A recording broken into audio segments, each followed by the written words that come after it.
either live by the gun or you die by the sword.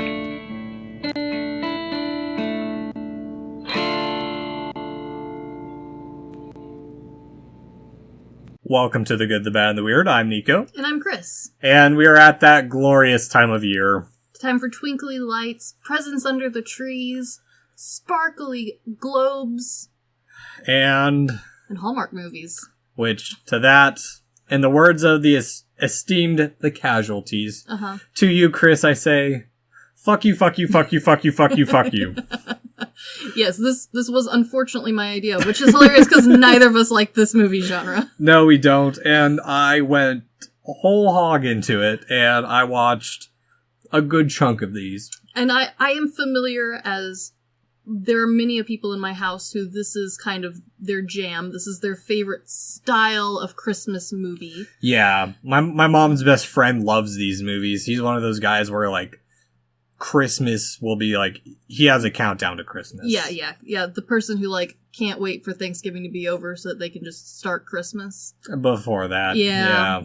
I have several of those friends, so they were not upset that I was forced to watch this, but... Yeah, and if he does listen, I apologize. I am going to rail on this movie so hard. Yes, I did try to pick one that, if you are, like us, jaded, terrible people who really have very little love for Christmas. I want to see suffering. I tried to pick one that at least if you try hard enough, you can enjoy the downfall of a nation. Yeah, that's right. We are talking about the first in a trilogy, yes. But we are not covering the other two this time around. Nope.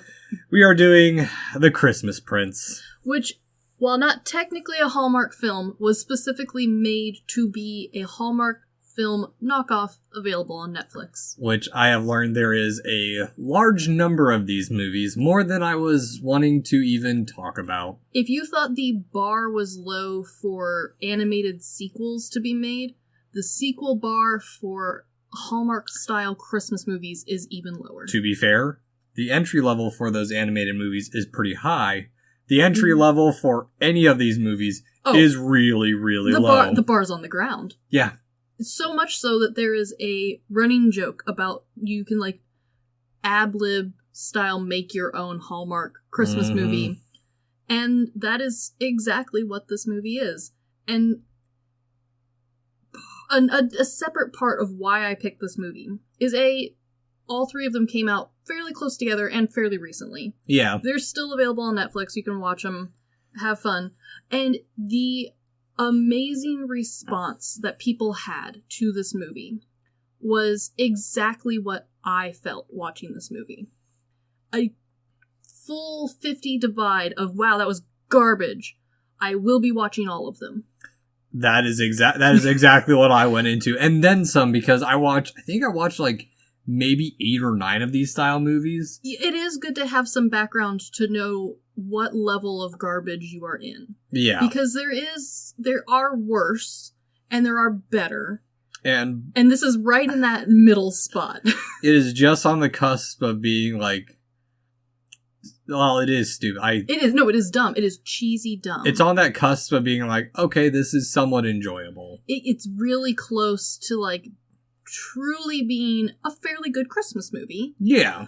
But it hits a cheese factor that's just off the Richter scales. It's like it's like that type of smelly cheese. Yes. That's just like, you don't want it, but you do at the same time. This is the whole deli bar of cheese. Well, and at the same time, like, we don't like these movies, but we are drawn to garbage movies. That's the thing. That is something that, especially my family, has never fully understood about me, is I love a real, just pure trash film. Yeah.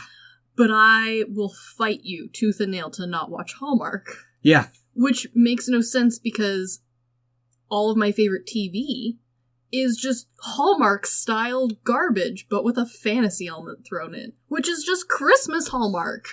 Yeah, you're just the step away from it. I'm one level into the garbage dump below Hallmark somehow. Well, I don't know, because I mean, the exploitation films that I go into, you're at a different level. Yes. Yes. These are up higher on the garbage pit. This is somewhere the seagulls can still reach it. Yeah, my stuff is like in the very slimy stuff of like people like that. They made that. And most of what I prefer involves a lot of explosions and like, boy, this movie would be elevated if we could say fuck. Yeah. But we can't. Yeah. Whereas Hallmark Christmas movies are meant to be just kind of, I think they're meant to like just kind of melt your brain. I think that's part of the appeal. I really do. Well, and I mean that's kind of the point of movies in general. It's escapism. So sure. like I get the appeal of them. It's not my appeal. Same, but I have a weird soft spot for this specific franchise. Yeah. And so for those who don't know, Christmas Prince, because we talked about the Hallmarky stuff a little bit. And we'll get into it more and more define it. Yeah, because, boy, this one follows it to a T. Yeah. So, The Christmas Prince is a 2017 Christmas rom-com written by Karen Shaler and Nate Atkins, and it was directed by Alex Zam and stars Rose Mickelver, who she is Starbright in The Boys. She's also in iZombie, which I rather liked. It's, again, garbage TV. Interesting. Well, she's the only one I know from this. And well, actually, scratch that. I do know one other person. Okay. Because Ben Lamb's in it. Yes. Alice Krieg is in it, who was in Silent Hill. There you go. And Honor Kniesi as the... Yeah. I know that these names are not like... They're not underground people by any means. They have a fairly long IMDb list. They're just in a different bubble than I am. Yeah, same here. And so, like... To me, because how I generally go about finding movies is, and it's become a habit in just anything I watch, is I look up what the directors and the writers have done. And so I looked up what Zam had directed previously, and I learned that through this, he directed Jingle All the Way 2 that I didn't know existed, and it stars Larry the Cable Guy. Yeah. Oh, you haven't seen Jingle All the Way 2? I didn't know it was a thing. I don't apologize. You're living a better life. I'm going to get to it at some point because for Lads Night, we are watching Jingle All the Way on VHS tomorrow.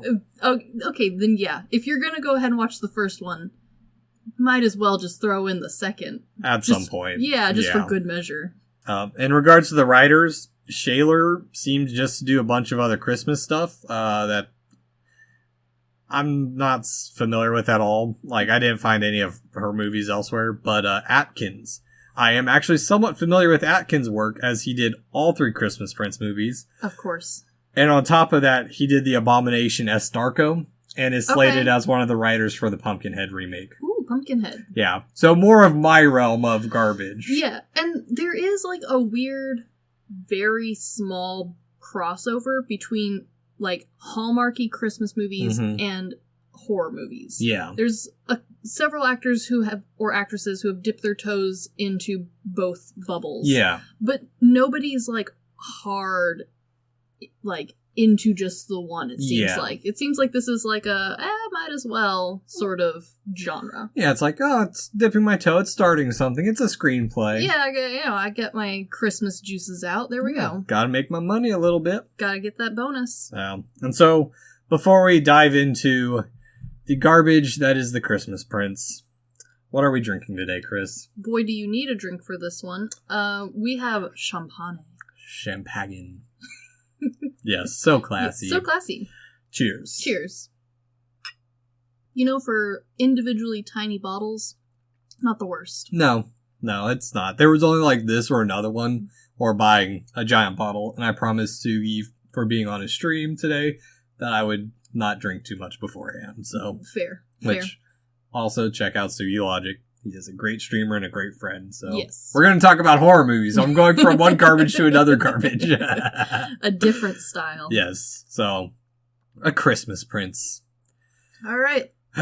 We open up with a standard New York City in winter montage. I am glad that you brought this up because there's not a lot of things that you can bitch about screenwriting wise in this movie since it's fantasy. There's a lot you can. Well, I mean, as far as like blatantly wrong. Yeah, I mean, this is stereotypical Christmas movie opening up, like, nice little touches of, like, oh yeah, there's daytime, nighttime, Rockefeller Center shots, and cars. And New York. Like, just New York in general is somehow especially here, in, like, the Midwest Christmas ideal. Yeah. Somehow New York is, like, the most Christmassy location. But yeah. but, like, not in, like, everyone should go there for Christmas. Like, every Christmas movie that your parents love starts in New York City. And then they leave and they go somewhere else. Yeah, except for, like, The Family Man. Yeah. Yeah. Yeah. I mean, there's a handful that do still take place in New York. And it might just be, like, because Hallmark started in a genre that New York was already, like, the setting for everything. No. I know exactly why it is. It's because it's the rom-com capital of, like, strong, independent woman goes to New York to make it out as a journalist or open a shop. Always a creative career. It's basically the plot of Kiki's Delivery Service, too. Yeah, it is. Huh. Yeah. Only with Christmas instead of witches. And a lot worse. Yeah, definitely a lot worse. Because, I mean, and here's the thing. So, like, we had that fine opening. Mm-hmm. And it looks good. But we go from, like, birds in a lake, and we cut to some magazine company, or some company that we don't really know about. Yeah. And it's got this weird, like, brutalist-style architecture that is so, like... It's jarring. Yeah. It's very... And I'm sure that they're, in some writers' back of their mind, they're like, well, we're going to just... Like, we're gonna have her original world be harsh and bold and straightforward and New York compared to the fantasy. It's a concrete jungle. It's a concrete jungle. I fucking hate this movie still. Yeah. Already. We are barely into the review and I am already pissed. Oh no, my favorite comment that I found while doing research for this movie was a beautiful Twitter who, unfortunately, I didn't write down who originally tweeted it. But they wrote, I'm 5 seconds in and I have 4 questions. Oh, yeah. No, like, what was it? I got 5 minutes into the movie and I immediately messaged you, I want to fucking blow my brains out. Yes, this movie is that. Yes, it is that. But I'll get into it after the fact. Okay. I still have that thought, but it's lessened. It has become muddled. Yeah. It does dampen you a little. It mushes your brain. Yes. No, very much so. And especially the onslaught of garbage I watched after it. So, And so from the establishing shots, we get a young plucky intern who interrupts a writer who has his upcoming article is going to be Ugly Christmas Sweaters of the Stars. It's just going to be a hit. Which I feel like for those who are normally into the Hallmark movie scene, this feels like, a journalist, but she's working at a low-level magazine sort of place. Yeah. And for us non-Hallmark watchers, it's just like, okay. Yeah, why not? Like, I'm from the horror world. An article about ugly Christmas sweaters sounds great. Yeah. Well, I mean, the dude's barely in it because we learn he's pawning work off on her to rewrite the entire article because he went over the word count and it's not his job to do the editing. And, yeah, it's... Yeah, it's the most stereotypical. She is working, she's the bottom of the rung, she's overworked, nobody above her appreciates her. Yeah, because then she is gone to be consuled by her coworkers before being called into the office by the boss. The boss. So we're establishing a bunch of shit, which... Oh, yeah. Which none of it matters. No, it doesn't. And on top of that, like, it is the most stereotypical, like... It is... I think her eyes are brown, so it's not blue-eyed, but it's blonde hair, pretty young thing. I think the character's name is even Amber, which yeah, in my creative writing class, many a person was made fun of for naming their character Amber. Yep. But on top of that, she's got a minority best friend and a gay coworker as well. Which, if you're playing the Hallmark bingo, go ahead and check those 2 squares off. She has a sassy black friend and a sassy gay coworker. Yep. So, we got both of those boxes. Check, check. And that is, or even if they're not their best friend, they're someone they're connected to personally, as I have learned from the many a garbage I have now watched. Yeah, and honestly, because of the kind of movie this is, like, close enough. Her best friend. She works with them close enough. Except for Castle for Christmas. True. That movie was dog shit, too.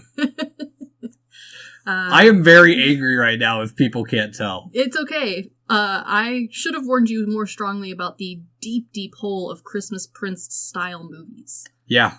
There's so many. This is a genre. Yeah. Inside of a genre. Yes. I'm angry.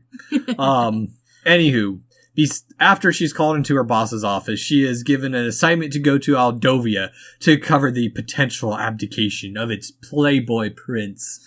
And everyone immediately wondered if this country is right next to Geneva, the country from Princess Diary. Is it? That's like the same level Genovia, of... Genovia, right, yeah. That's it. The dumb, made-up European small country. At least the Princess Bride is fun. It is fun. Yeah. But that one is like the good version of this. Yeah. Well, and the other thing too is like, it's not like, oh, she's finally moving up. She's only been given the assignment because all her other writers are out doing other stuff. They're already doing other things. And it's also odd because she is trying to be a journalist. That's made pretty clear that's like her dream is to be a journalist. Right, because before when she was telling her friends, she's like, "Oh, I need to set out on my own," and they're like, "You have been," and she's like, "Yeah, I've had 6 months of rejection letters." It's like, yeah, which I mean, piss off. But it's interesting that this movie is trying so hard to make a line that she's not a real journalist because the articles that she's helping to write are about ugly Christmas sweaters that the stars wear. And the same newspaper company or magazine company now wants her to go get hot gossip on a random European prince. Yeah, because it's a tabloid magazine. Yeah, but in her mind, she's like, this is how I'm going to get my big break as a journalist. Yeah, oh, I'm going to cover something actually important. It's like, no one knows this goddamn country. No, and like, then we find out that not only does no one know this goddamn country, this entire country's entire existence is based solely around Christmas. Yeah. Well, not even... Well, kind of. No, actually, yeah, you're right. Its whole thing is Christmas. Yeah. Yeah. Which, I mean, like, you're not... I don't feel like this is breaking world news. And also... It's enough to be in a small-time tabloid, because as far as we're aware, they have, like, this one little hallway of a wing. Yeah, they've got, like, 6 desks. Yeah, yeah, something like that. Because after she's given the job, she goes off to her friends because she's not sure if she can do it, because, oh no, maybe she's not meant to be a journalist now, and her friends are consoling her, An interesting time to have a life crisis. Yeah, going off all over how, like, oh, the prince, he's so stunning. He's so cute. Oh, but he's not her type. No, and this is when we start to kind of attempt to give the prince the tiniest little bit of a personality. Yeah. He's a rogue. See all these paper clippings about how he's gone around the world and has been spotted doing not prince things. He's gone to a nightclub. Oh my gosh. And her gay best friend is, honey, he's everyone's type. Which, like, I appreciate the confidence boost, but this man is the most golden retriever looking piece of shit I've seen all day. Yes. Yeah. Yeah. And so Amber now goes to a restaurant that turns out to be owned by her dad, but has to break the news to her dad that she has a big story, but she won't be home for the holidays. Oh, no. And again, if you're playing the Christmas Hallmark bingo, go ahead and check that box off. Yep, because we learned that her father's there to give her support, fatherly fortune cookie advice. But no, really. You gotta take a risk if you're gonna win. Yeah, I understand having, like, the big moment anxieties. But this feels less like big moment anxieties and more like life crisis anxieties. Well, yes, because we also learned that, and get your bingo cards out again, her mom died a few years ago. Yeah, which, I mean, like, again, Hallmark movie, one parent's got to die at least. Yeah. We're just lucky we didn't have to watch it. Yeah, which I know it is hard for a family, and I can see where, like, this would be helpful for some people. But honestly, this literally has nothing to do with the plot. No, well, yes, it does. The smallest amount. It does, exactly. It does, but it is trying to be more deep than it is. But also, I was asking you of like all these movies have to have like some type of loss or some tragedy in them. They do. Preferably before Christmas. What was it? We were asking what was more tragic than a lost parent? A lost child. Being an orphan. Oh, yes, being an orphan. Yeah. Not one parent, but both parents. Yes, both parents. But we also talked about like how, actually I think I was talking to some people on Laugh's Discord about it, of like what it was the most what was more depressing. Because his Discord, and check out his stream too, he's horror. Yes. All these people I watch are horror streamers. They're not, but they're great communities. We all bond over that kind of shit. But like, a bunch of people in his group are like actually big fans of these kinds of movies. Yeah, there's a weird overlap. Yeah, but like I still don't get it. But like it's always there's like that some little bit of tragedy, and even then like sometimes it's like the most minuscule of like, oh, I've had bad romances. Yes, and that's the tragedy. Well, and the other thing about the Hallmark Christmas style tragedy is the Hallmark character never experiences the tragedy in such a way that the audience feels crushed. Yeah. Like the character is supposed to be crushed about the fact that their parent or both parents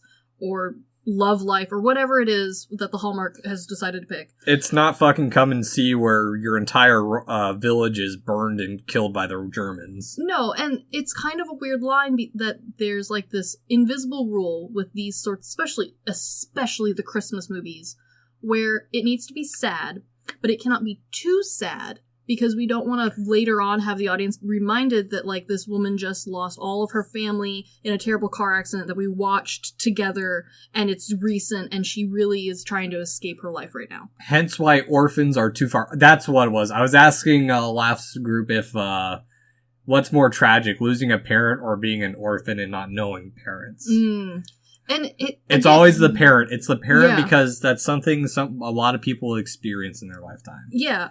And it is interesting line that the Hallmark Christmas style movies toe around. Because if you wanted to build this great emotional roller coaster, I feel like you'd want to lean in a little bit more heavy on the characters' sad points. So that way when we get to that Christmas magical moment, we have a high, which a lot of the classics do. Yeah. Like Miracle White Christmas. Miracle on 34th Street, like all of the... A Wonderful Life. Those all like lean very heavily into the sad part. A Wonderful Life's about a dude who's about to commit suicide.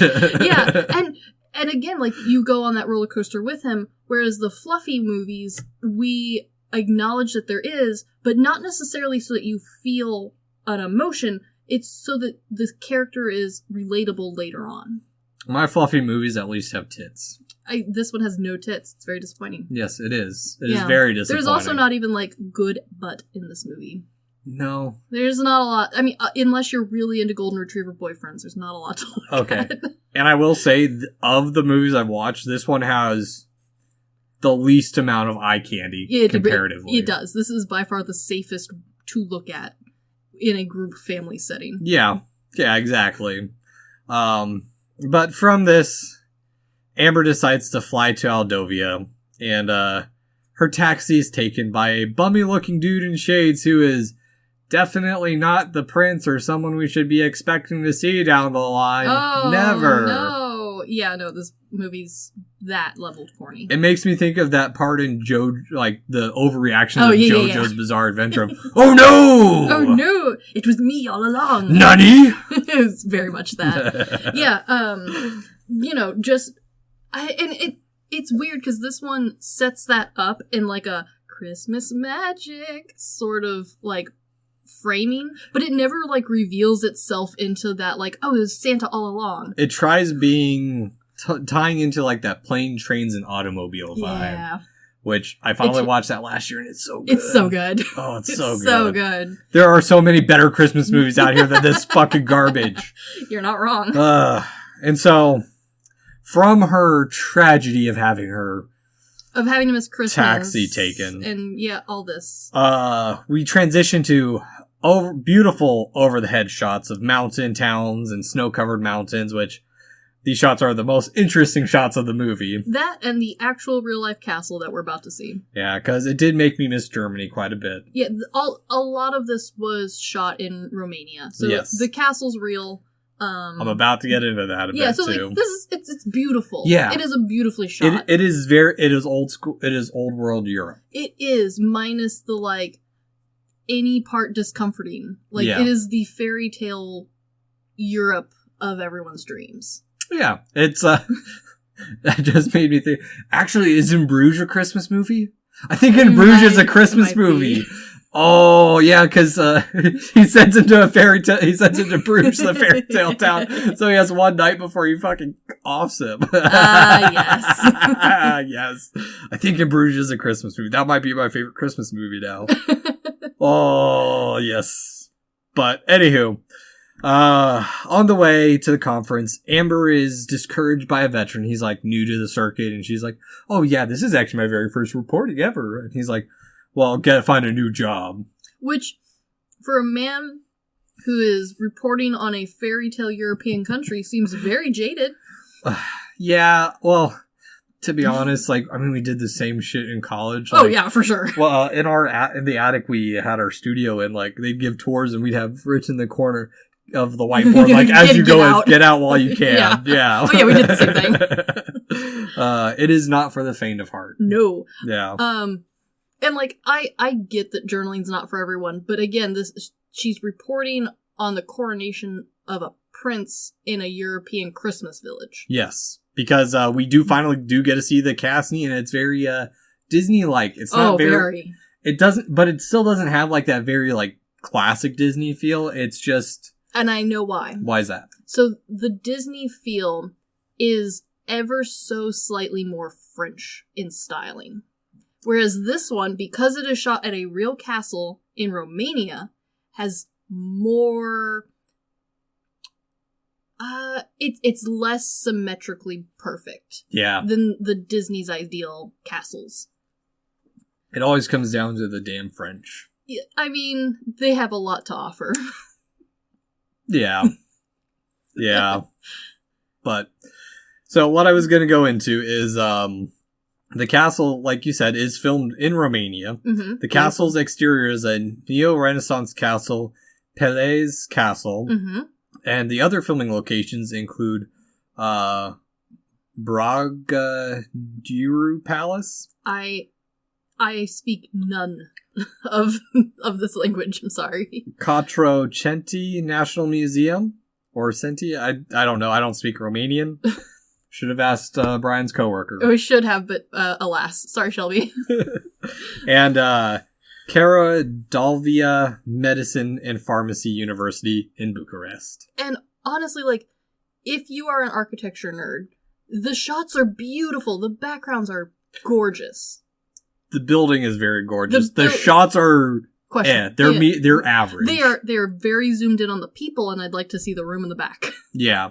It's not bad taste level of bad shooting. No, and again, if you're being forced to watch this with family this Christmas, I totally understand. And you can enjoy the beautiful Tudor village. Mm-hmm. It's very nice, well done.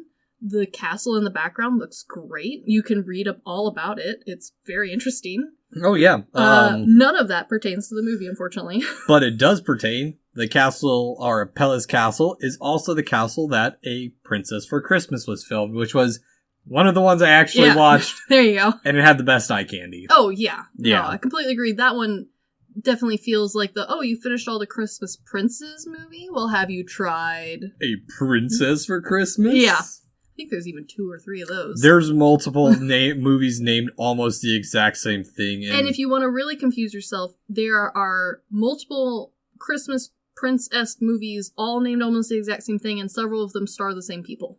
And a lot of them are medieval. Actually, almost all of them. Almost all the ones I watched are either medieval themed or... What was it? One of my coworkers told me about A Night for Christmas because his wife loves those movies. Yep. And oh my god, was it so bad? Yes. Yeah. And again, they are all very similar. They are all bottom of the barrel. But a very beloved barrel, apparently. There's a lot of people who watch this. There's a lot of barrels out there, too. There is a lot of barrels. Yeah. And so, at the press conference, the prince is not there, and the whole event is canceled. Oh no! Nani? And, alright, so, again, if you're a jaded person, this is where you can start to observe the slip of the nation. So, the thing that the prince is not at is a fundraiser for the orphanage. No, this is like an official press conference. Oh, this is the official press this conference. This is like whether it's him supposed to say whether he's gonna take the throne or not. Which he's theoretically the only male heir to take the throne. There's like 3 or 4 canceled press conferences in this whole movie. It kind of gets confusing, to be honest with you. This prince can't show up to anything to save his life. Luckily, I took detailed notes of this bullshit, Thank unfortunately. I have watched this movie 3 times. I'm still pissed. Merry Christmas. Yes. Happy holidays, everyone. Be fucking happy out there. And here, okay, that actually ties in because all the reporters are probably just as pissed as I am. Oh, I have no doubt. That's probably why that one guy's jaded as heck. They're all a bunch of dickheads. And it's also this part is really dumb because she is so clearly out of place because she pipes up, when will this be rescheduled? And everyone's like, ha ha ha ha ha ha. Yeah. It's that very anime, like, someone says something that's stupid and like, what's the stereotype? The very prissy girl's like, yes, very much. Yeah, that's stupid bullshit. Because on top of that, she's like, well, can I get an interview?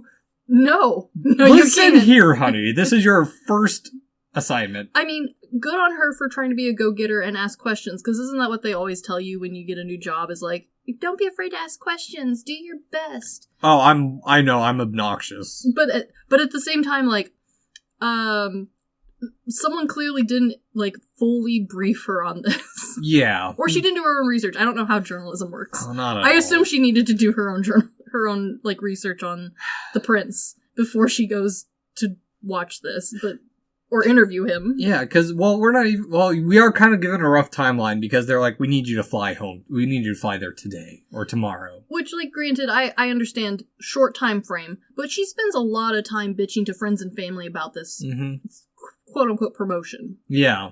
Instead of, like, I don't know, really doubling down on that World Wide Web. Not even a promotion, an opportunity. An opportunity. Yeah.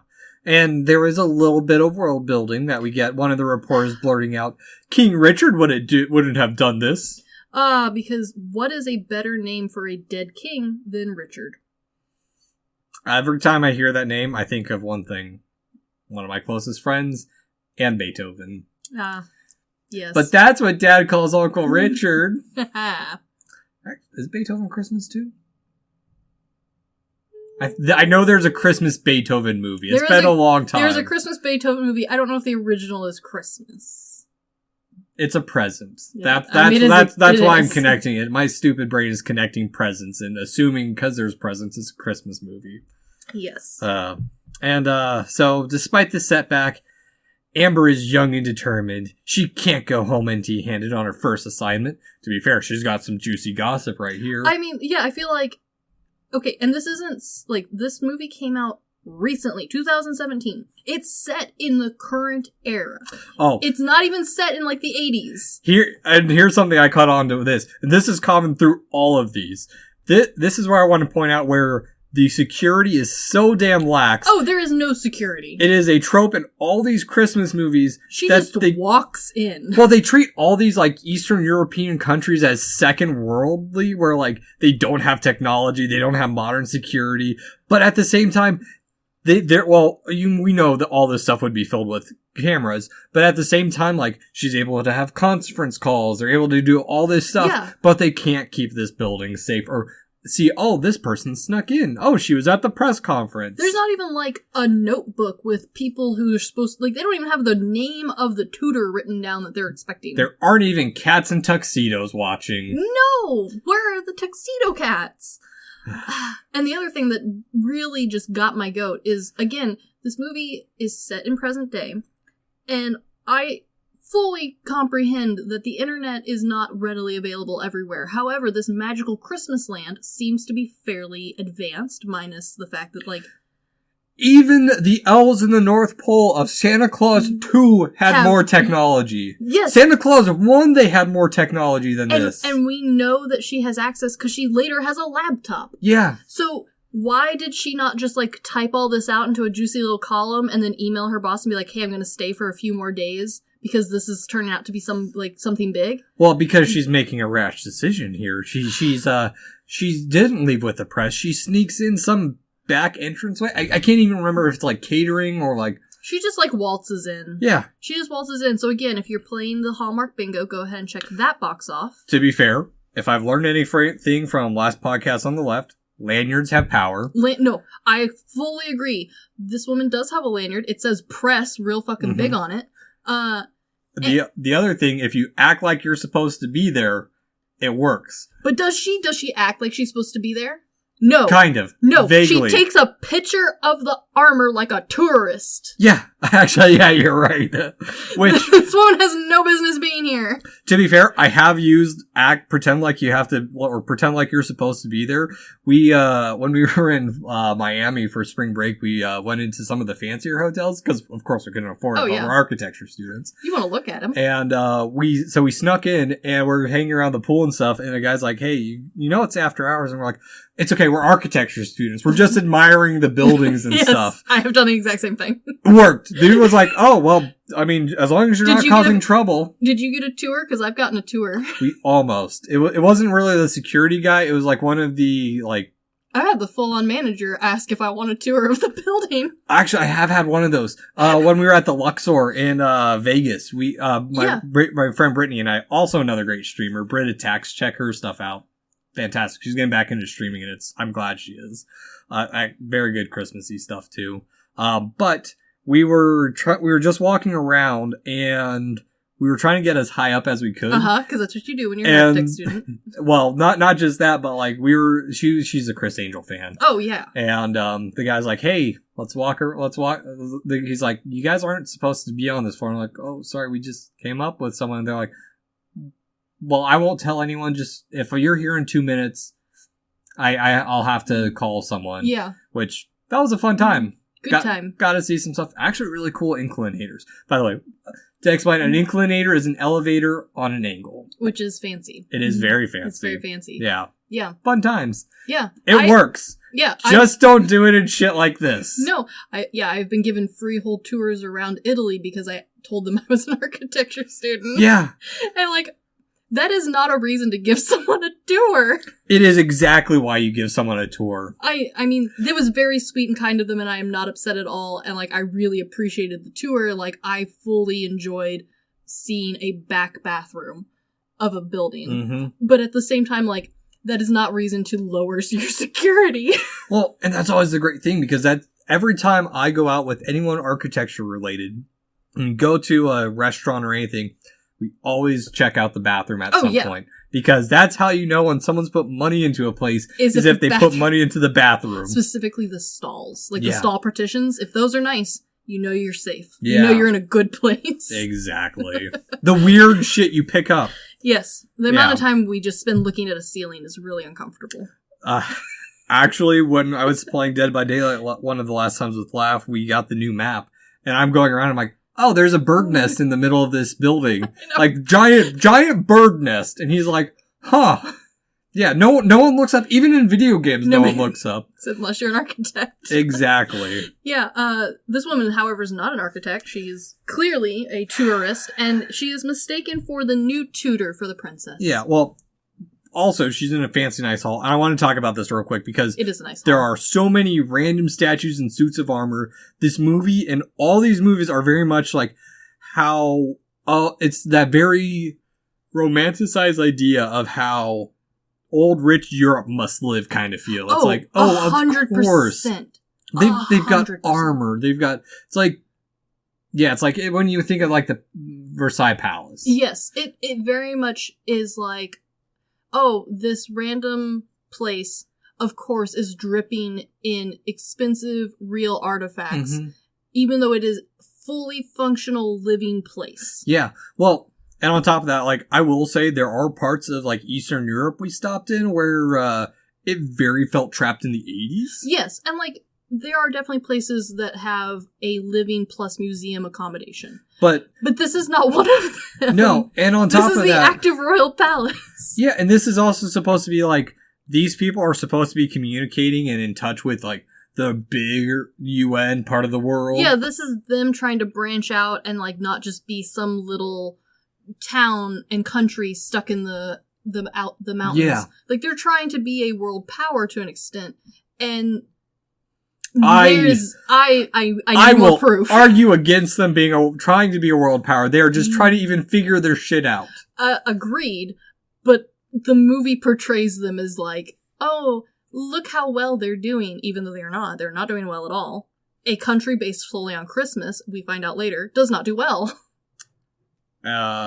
Actually, technically the North Pole, all the elves, that's an entire country based off of Christmas. Ruled and lived in by one man and his wife. Yeah. It's a lot easier to keep your family under control than an entire nation. I just realized, here's a theory, hear me out. Mm-hmm. The North Pole is set in Harry Potter's world. Mm-hmm. All the elves are house elves. I will accept this, but only if you accept that Willy Wonka is set in the same universe. And yeah. that the North Pole elves and the Wonka, like, gremlins are the same species, just different hemispheres. I agree. Okay, fair. We're in on this. We'll have to do comparison. Santa Claus versus Willy Wonka. Versus Harry Potter. Yes. I dig this. So, back to the Christmas Prince, because I'm trying everything to distract from this garbage movie. Yeah. Amber is stopped by the butler, who immediately assumes she is the new tutor for Princess Emily, because what other American would be in the building? Yeah, because we're not one of the biggest tourist groups on the planet. Oh, well, and that's the other thing, too, is all these European countries, all British accents. Oh, yeah, no, this is Britain. Fake European countries. Very fake European countries. Like, there's not even like they speak their own language, or they speak Italian, or German, or literally anything. No. They speak perfect Queen's English. Yes, I want a movie where it's got, like, not even like a romantic language, like a Russian or German accent. Yeah, something a little bit more realistic. Yeah, something more Eastern European. But no, not this one. Also, does the butler, who is in this movie supposed to be like the all-knowing, like, traditional butler, which makes no sense because this is a castle and we have a lot of people to deal with, does he remember the tutor's name and asks for it? No. He just goes, "Are you the tutor?" And she goes, "Yes, I am." And he goes, yeah. "Hired." Yeah, well, because he brings her to the house marm, or whatever her title's supposed to be called. She's like, "You're 2 weeks early." But she's accepted because she's American. Well, and the stupidest thing, too, is like, you Americans, you assume that you could just show up early and start working. It's like, okay. No. Okay, first off, I'd like to know where this stereotype came from, because clearly an American wrote that. Yeah. we are not known for that literally anywhere. We are not just suddenly 2 weeks early and expect work.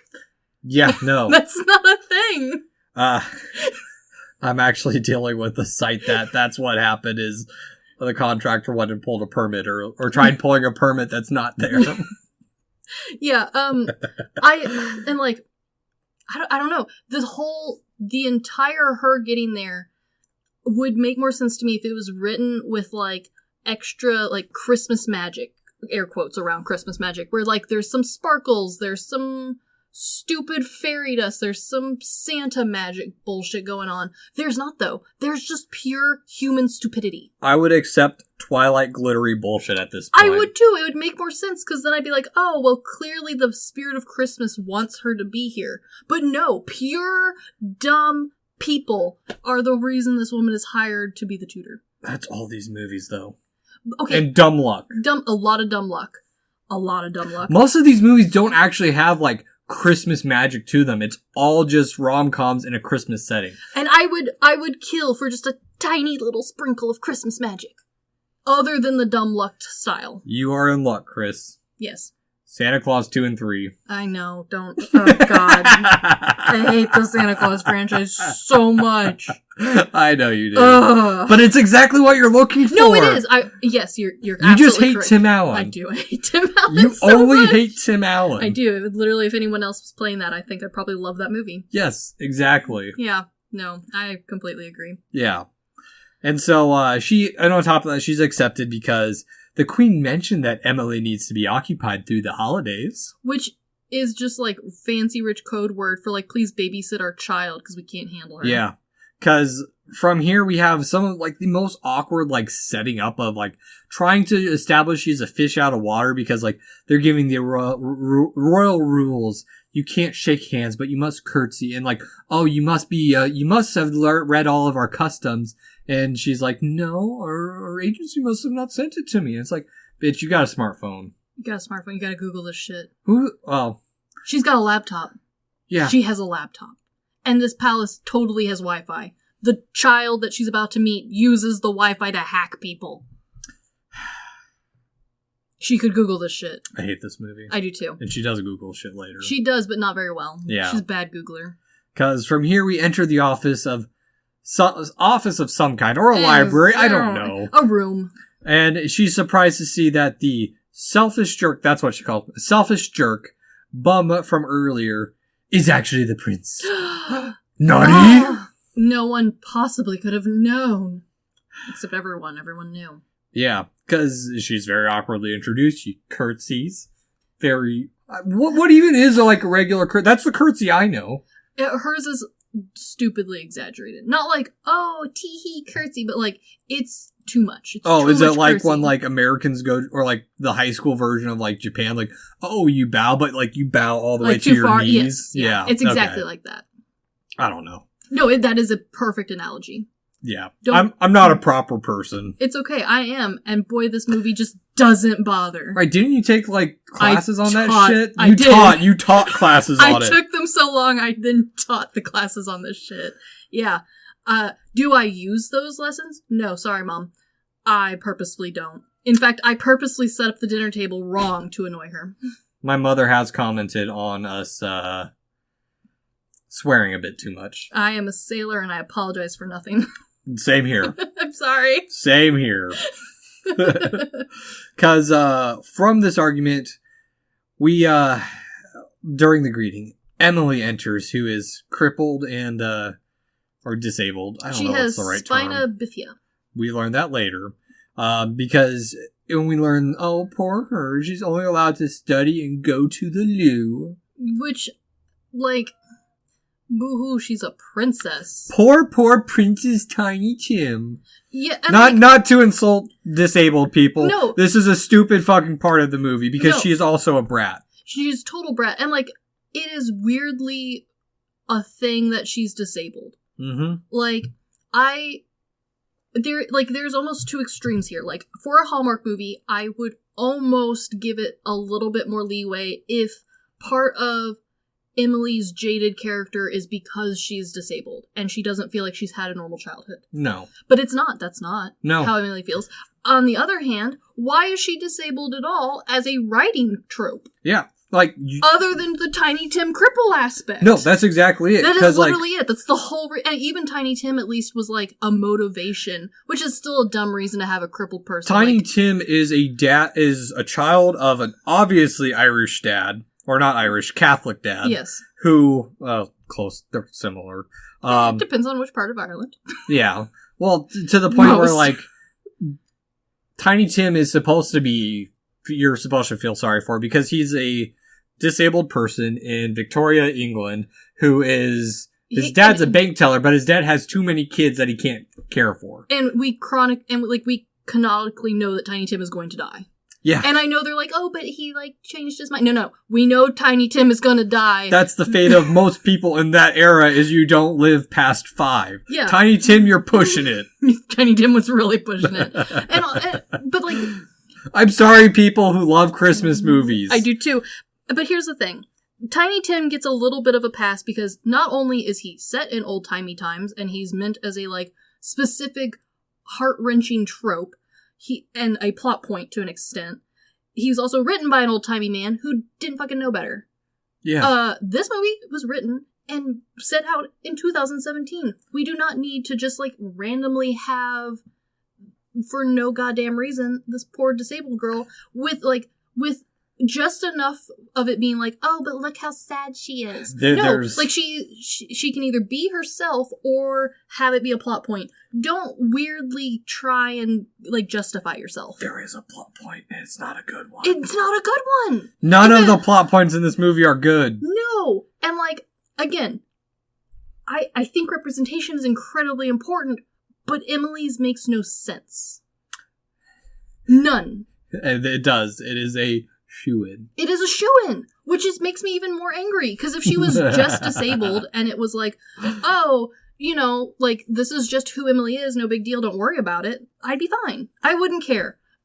But they don't do that. They try this, they're trying to play the sympathy card too hard. That's what it is. Yes. Yeah. They're trying to make Emily into this motivational little girl, and she's not, she's a brat. No, not at all. Because after this tense greeting, Amber decides to leave and accidentally breaks a Ming vase from the 15th century, which, by the way, I did look hilarious. It up. Because I am a nerd about timelines and shit. Yes. That is technically when the Ming...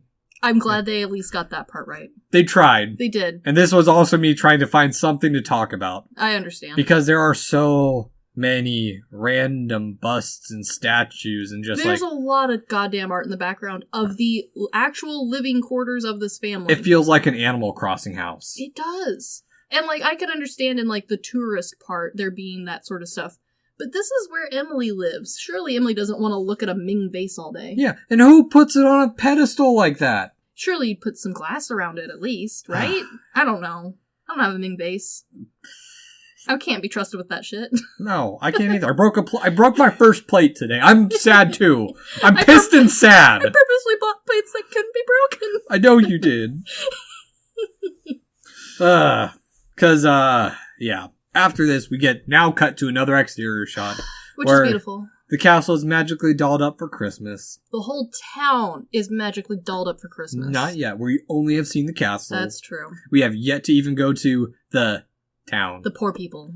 The peasants. Peasants. Where Tiny Tim lives. No, Tiny Tim lives in the castle in this one. There's no cripples in the town. But there's a lot of orphans. There's a lot of fucking orphans. Oh, this movie does have it. This movie has orphans. It does have orphans. And for a kingdom of only like 1,500 people, it's got a lot of orphans. What happened? I propose something. Christmas holidays, we don't watch good Christmas movies. We watch bad Christmas movies with Christmas bingo cards. I am gonna make this shit. Yeah, I am fully down for that. I'm angry. Yeah, I understand. Because Amber, now we cut to her in her suite as her boss calls her or she's calling her boss to let her know what's up. She's like, I accidentally snuck into the castle and now I'm the princess's tutor. And, like, she doesn't even portray this to her boss in, like, I am a competent journalist, I'm gonna get the inside scoop. No, it's like, what should help, I do? What the fuck do I do, boss? Which, like, granted, I fully understand, but, like, the entire arc of Amber is to, like, become the journalist. Like, that's her whole goal in life. And this is her big break, and she's the one who even made this decision. Yeah. Why is she upset? It's like, this whole movie is all just reactive. She has no plan of action. None. And the best part is that because of how easy it was for her to walk in, guess how easy it would have been for her to be like, KP spy, and just leave. She could have just walked out the same door she came in and been like, I'm going into town, tee-hee, don't worry about me, and then just left. She definitely has plane tickets. Yeah, she has plane tickets. That go unused. Yes. They definitely go unused. And in 2017, plane money to Europe, that's a lot of money. Not apparently for this affluent magazine money. I have questions about this magazine. Well, yeah, spoilers, the magazine is gone by the second movie. It went belly up. They briefly mention it. Yeah. Again, I've seen all these movies. I hate them. It's okay. So, from here, Amber is now set to work. Mm-hmm. She's gonna do tutor stuff. And honestly, from here until a little bit farther down, nothing important happens. Right. There's some little clever writing because the last tutor was scared off because of a mouse in her bedsheet. And the moment when she meets Emily in the first part, she's like, I'm not afraid of mice. And then she gets scared by a stupid mouse. Yeah, which, like... Who keeps a mouse in a goldfish bowl? Yeah, it doesn't feel like a good enclosure for a mouse. Rich, it's dumb. It's Hallmark bullshit. It's Hallmark bullshit. Because we are also shown that Amber is over her head as Emily is, a lot to handle. Well, set to show how smart she is, in that, we're starting to see Amber crack because she's obviously not good at math. Yeah. But she knows English, where she starts blabbing of like, oh yeah, I went to school in New York or some shit, and they're like, I thought you were from Minnesota. Yeah, and like, it's weird because at no point in this movie do any of the characters even remotely exhibit that they do not have full functioning American-style education and, like, comprehension of everything. I forgot a lot of stuff from high school. I mean, me too, but, like, none of these characters feel like they need a specifically American tutor for anything. No. For literally nothing. They know all of the American business, they know all of the cities, and where the states are, and where the schools are. Oh, what was it? I met an English streamer who, he knows all the state capitals. Which is impressive. It is very impressive. Yeah. I mean, I know there's a song, my husband can sing it, I can't, but, like, that's fine. But, like, none of these characters need an American tutor for anything. And I bet you the only reason your husband can sing it is or knows it is because it is musically based. Oh, for sure, 100%. Yeah. Yeah. Yeah, exactly. And so after one lesson, Emily immediately goes into, you only look down on me because I may be a princess and rich, but everyone else sees me as a disabled little girl first. Mom won't let me do anything except study and go to the loo. And, like, that right there is the entire arc of Emily's, like, self-growth with her disability. And the only reason it's there, it serves the same purpose as losing a parent, because Amber and Emily bond because Amber starts calling her a brave little girl. Which, like, sweet, but, like, again, the problems that they are giving are real problems, but they are not handling them like the problems that they actually are. They're handling them like how it's supposed, they're handling them like it's just like on display kind of thing of like, instead of it being part of their character, like how they did in Breaking Bad. Yes. It's just very much so like, well, checkbox, checkbox. Yeah, like this none of these things affect these people at all. No. Which is saying something, because arguably Emily, as a character, has the most personality out of everyone written in this movie. That's not even good personality. No, it's her personality is brat. Yeah. Because I mean, lovable brat, but like that's it. That's all that she is. And she's not a brat from this part on. She's a sweet little girl from here, because after this, Amber then decides that it's good for them to go outside because she sees the prince shooting arrows in the yard, and it's because okay, well, enough. Yeah. She goes outside, and she's surprised because the prince is cleaned up, because he's got his scraggly beard was unbecoming. His trimmed scraggly beard. Oh, his incredibly good looking, not even all that scraggly, just not combed beard. Not speaking of Christmas movies, not Jin from Tokyo Godfathers scraggly. Not that scraggly. Yeah, not at all. No. Which they have some little banter. It's stupid. It's pointless because it's clearly like, oh, we don't like each other. Yeah, it's like Amber's pushing too much. But then she's also being supportive of Emily, because she's like, well, why doesn't Emily get a shot? And he's like, well, I mean, she's in a wheelchair. And she's like, well, she's not going to be held back by her disability. She's a brave little girl. Which, like, good on you for being an ally, but also, like, maybe ask Emily if she wants to shoot the bow and arrow. Yeah, because she gets a good shot, and it's Dumb.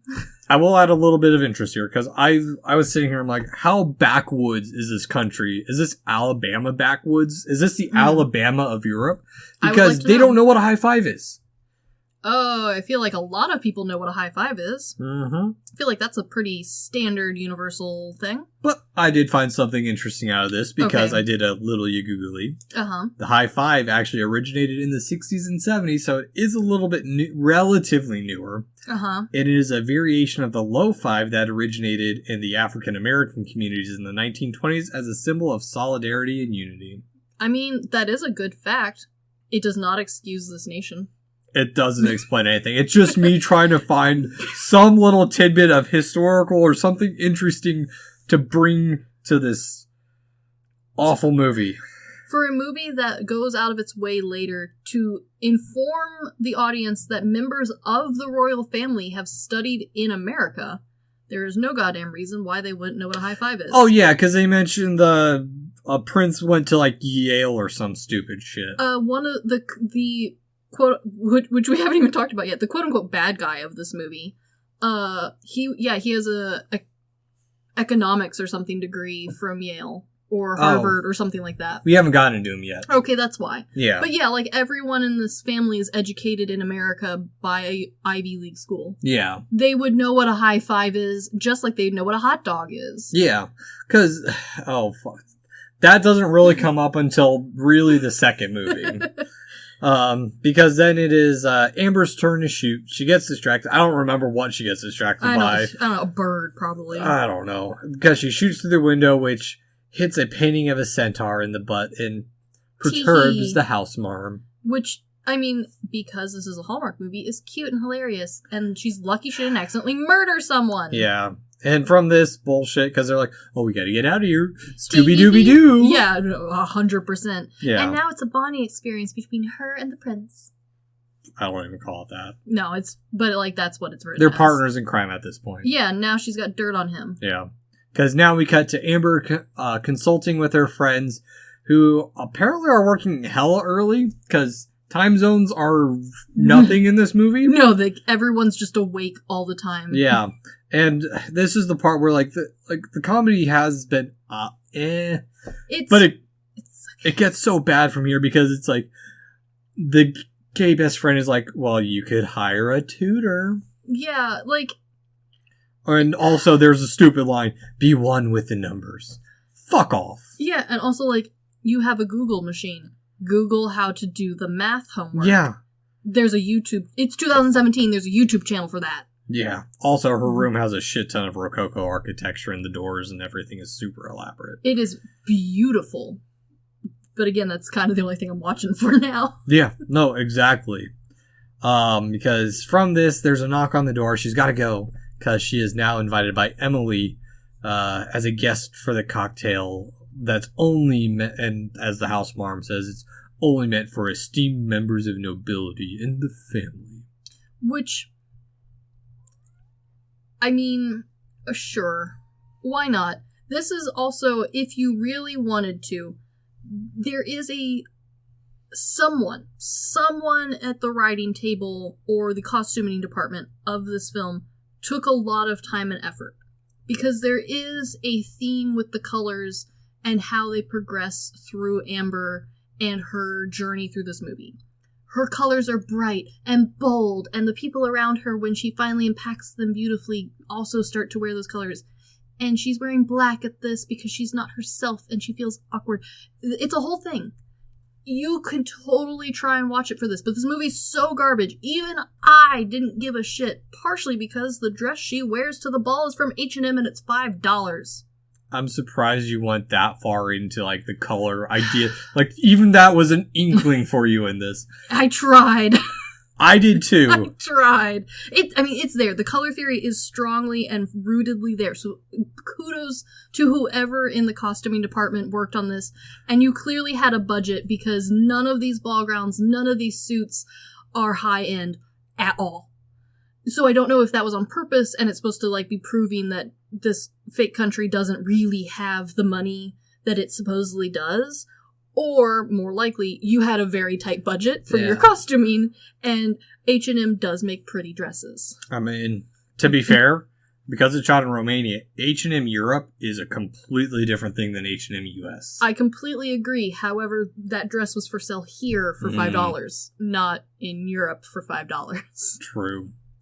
Because, also, another weird part about these movies is everything seems steeped in old-timey, stupid tradition bullshit, because, Which, I mean, like, granted, I don't mind the trope of, like, fish out of water, she doesn't know the proper ways to do things. Because as someone who's had to teach that, it's very obvious that for a lot of people that does intimidate and causes a lot of flounder. Yeah. And, like, I don't mind it. It's overdone, it's kind of boring, but she doesn't even get to do the weird, I don't know what fork to use flounder. She just stands on the wall and drinks. Well, like a true alcoholic. I mean, same, but, like, I'm not a journalist trying to get the scoop. Yeah, well, and on top of that, like, it's not even just that she's there. She's trying to mingle, she's taking stupid photos, but she's offered jellied meat by, honestly, my favorite eye candy of this movie. Yeah. The waitress. I agree. Who's there for like a fraction of a minute. Barely it's like, in this movie. I dig you, but I'm sorry you gotta leave. Yeah. Which, honestly, I would eat the jellied meat. Oh, I'd same. give it a go. It's like what? It looks like a generic aspic. Oh, it doesn't even, it doesn't even look like. It doesn't even look like head cheese. No, it just looks like it looks like aspic. Yeah, aspic with like a little piece of meat touched. And maybe like an olive in there somewhere. To be fair, it also feels like it would be pretentious of like, ooh, let me try the meat in cooled meat gravy. Yeah, and like, okay, granted, there is another level of intimidation with quote-unquote fine dining on top of the manners problem. But again, she doesn't really have to deal with that because she is offered it in a crowded room where it's, like, even if she had said no thank you, that would have been perfectly acceptable. No, not for this movie. Like, they're trying so hard to make her feel like the fish out of water, when in reality, I guarantee you not the only thing anyone in real life who was in this room would have bitched about is the fact she's taking pictures of people with her phone. Other than that, she is not breaking any social problems. She's just being awkward. Oh, so sneaky. She's not. No, not at all. And from this stupid bit, we're overhearing tidbits that the crown is still in doubt, as because heaven forbid the prince do adult things. Yeah, as dickhead cousin enters, and this is what I'm going to refer to him. I don't even remember his name. The entire script, the entire outline, he is written as cousin dickhead. And you're not wrong. Yeah. Well, and this is a stupid part too, because he's like, what is she doing here? Well, I studied economics at Yale. And granted, the thing is this movie is written Hallmark style. So of course this man is the bad guy. But again, if you are a jaded Christmas person and really want to get into it, this man is arguably the savior of this country. He's a pawn. He's a fucking pawn. He's a rube. He is in this telling of the tale. Yeah. I completely agree. Yeah, because he does change in the next two movies. Because Simon, that's his name. He's Prince Dickhead. I don't give a shit. Cousin Dick. That's what we call Cousin Richard. But it's also a stupid moment because it's supposed to also bring... Actually, sorry, I can't call him Cousin Dick because our prince is actually named Richard, I think. Yes, it is. Yes, he is. There's Prince Dick and Cousin Dick. we live in the South, Chris, but we're not that far south. That's true. But it's supposed to bring the prince down to Earth. And it's such a stupid moment of like, you still soul-seeking? Is like, I don't even remember his stupid retort. I don't either. And honestly, like, I understand the writing of Simon, the cousin character, as like, they need a bad guy because this is a Christmas movie and you have to have someone be the bad guy. I can't remember. There was one, and his name Simon made me think of it. And one of the movies, I don't know if it was Christmas Prince or not, one of the other families is named the Belmonts, and I'm like, oh. Yeah. Someone's trying to reference Castlevania. Yeah, for sure. So, oh, right, because Castlevania's Netflix original too. Yes, it is. And like, I get his purpose in the show. He just feels empty. Like, he doesn't feel like a real character. None of them do. No, none of them do. But, like, especially in the first half of the first movie, Simon really doesn't feel like a human. He feels like if they had asked Richard what Simon was like, and, like, that person just came and did a caricature of whatever Richard said, that's what Simon feels like. He feels like how a modern person would play Mark Zuckerberg. Yes. 100%. Exactly. Yeah. And from this moment also, Emily is onto Amber's growing fascination with Richard. Oh, right. We actually haven't really been introduced to him yet. He's just kind of shown up. Yeah. Because Emily's pointing all this stuff out because they're the two odd ones out because Emily's disabled and Amber's the fish out of water. Which, again, makes no sense because that's the princess and her tutor. So, like, but again, it's whatever because that's how she's supposed to be quirky and relatable. Yeah, and you can't be quirky and relatable if you're not awkward. And they're also explaining this stupid bonding moment because, like, Amber's like, why are you so nice to me suddenly? And Emily's like, well, it's because you treat me like a person and not a crippled porcelain princess. I have a lot of questions about the safety and, like, well-being of this child. If the only person in this girl's life that treats her like a real human is her tutor from America, who's not even, like, her real tutor, that she's met for, like, a few days. Samuel L. Jackson's character from the Unbreakable trilogy has more rigidity than Emily's character. 100%. Yeah, very much so. Because now at this point, well, Emily's starting to spill the gossip about family drama. Oh, yeah, I actually do have his name. They're interrupted by Dickhead Simon, or Lord Duxbury, as he wants to be called because he's a total twat. He is, but at the same time, like, she is in high society. That would be what you call him. Yeah. Like, it would be rude to call him. It's like you don't go up to Queen Elizabeth and go, excuse me, Lizzie. I would. I mean, I don't give a shit. I don't think the Queen would either, but everyone around her probably would. Actually, I'd be worse. I'd go, hallo, Fraulein. Yeah. Because they're German. But, so, like, granted, it is written in such a way where Simon is meant to be a dick. Yeah. I 100% understand why.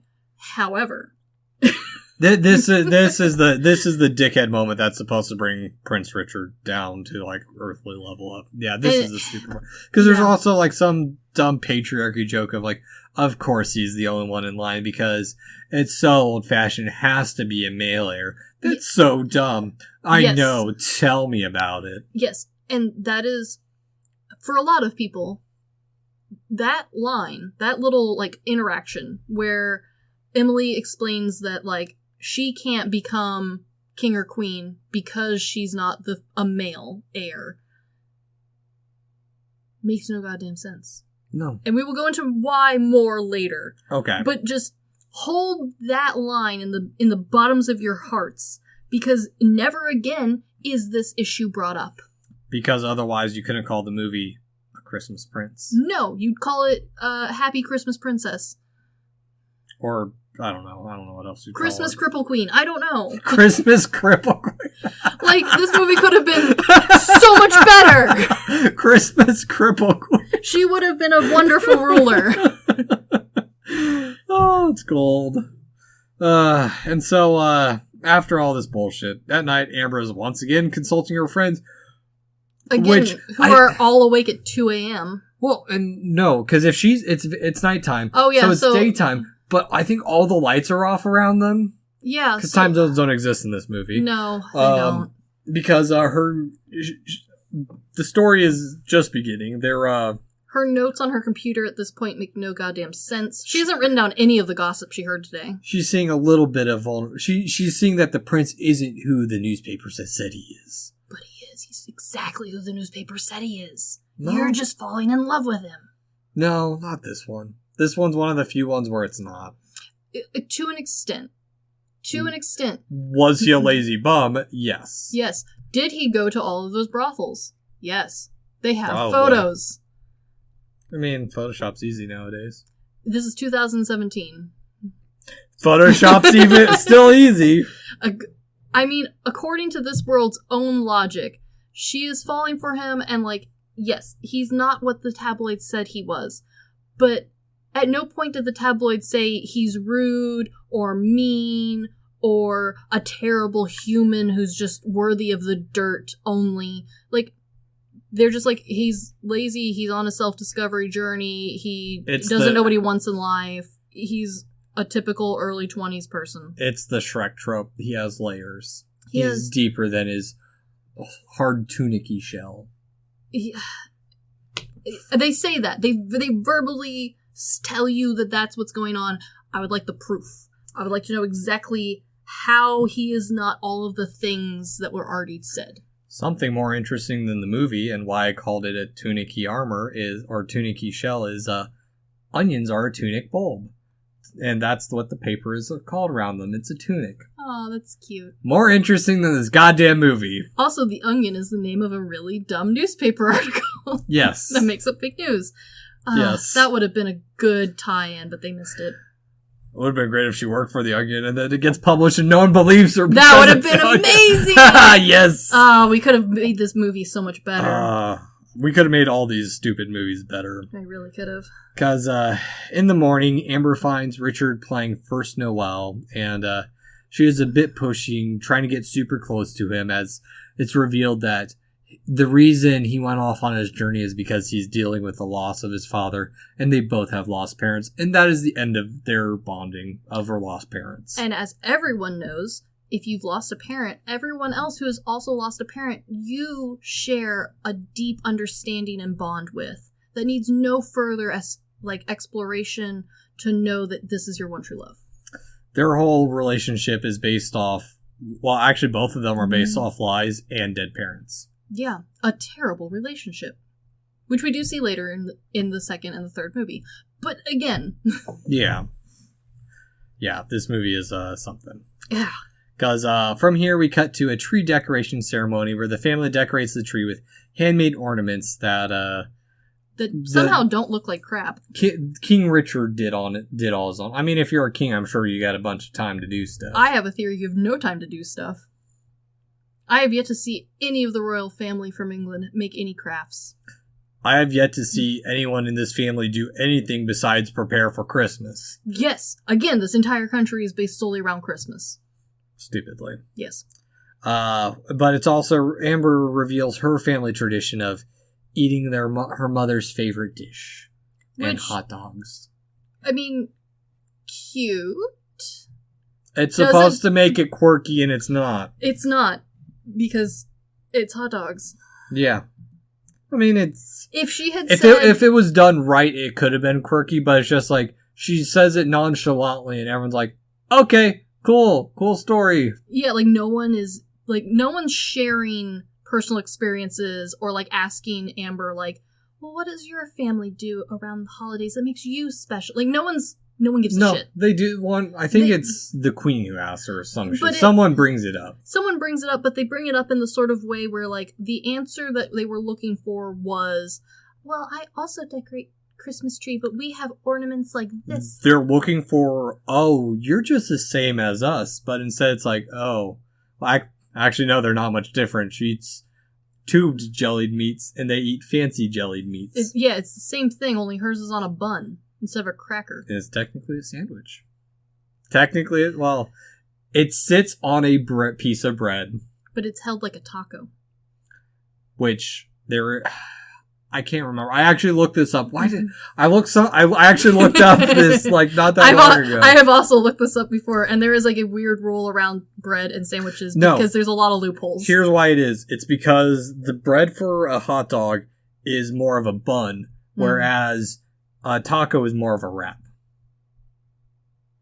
But which came first, the wrap or the taco? Wraps, because unleavened bread came first.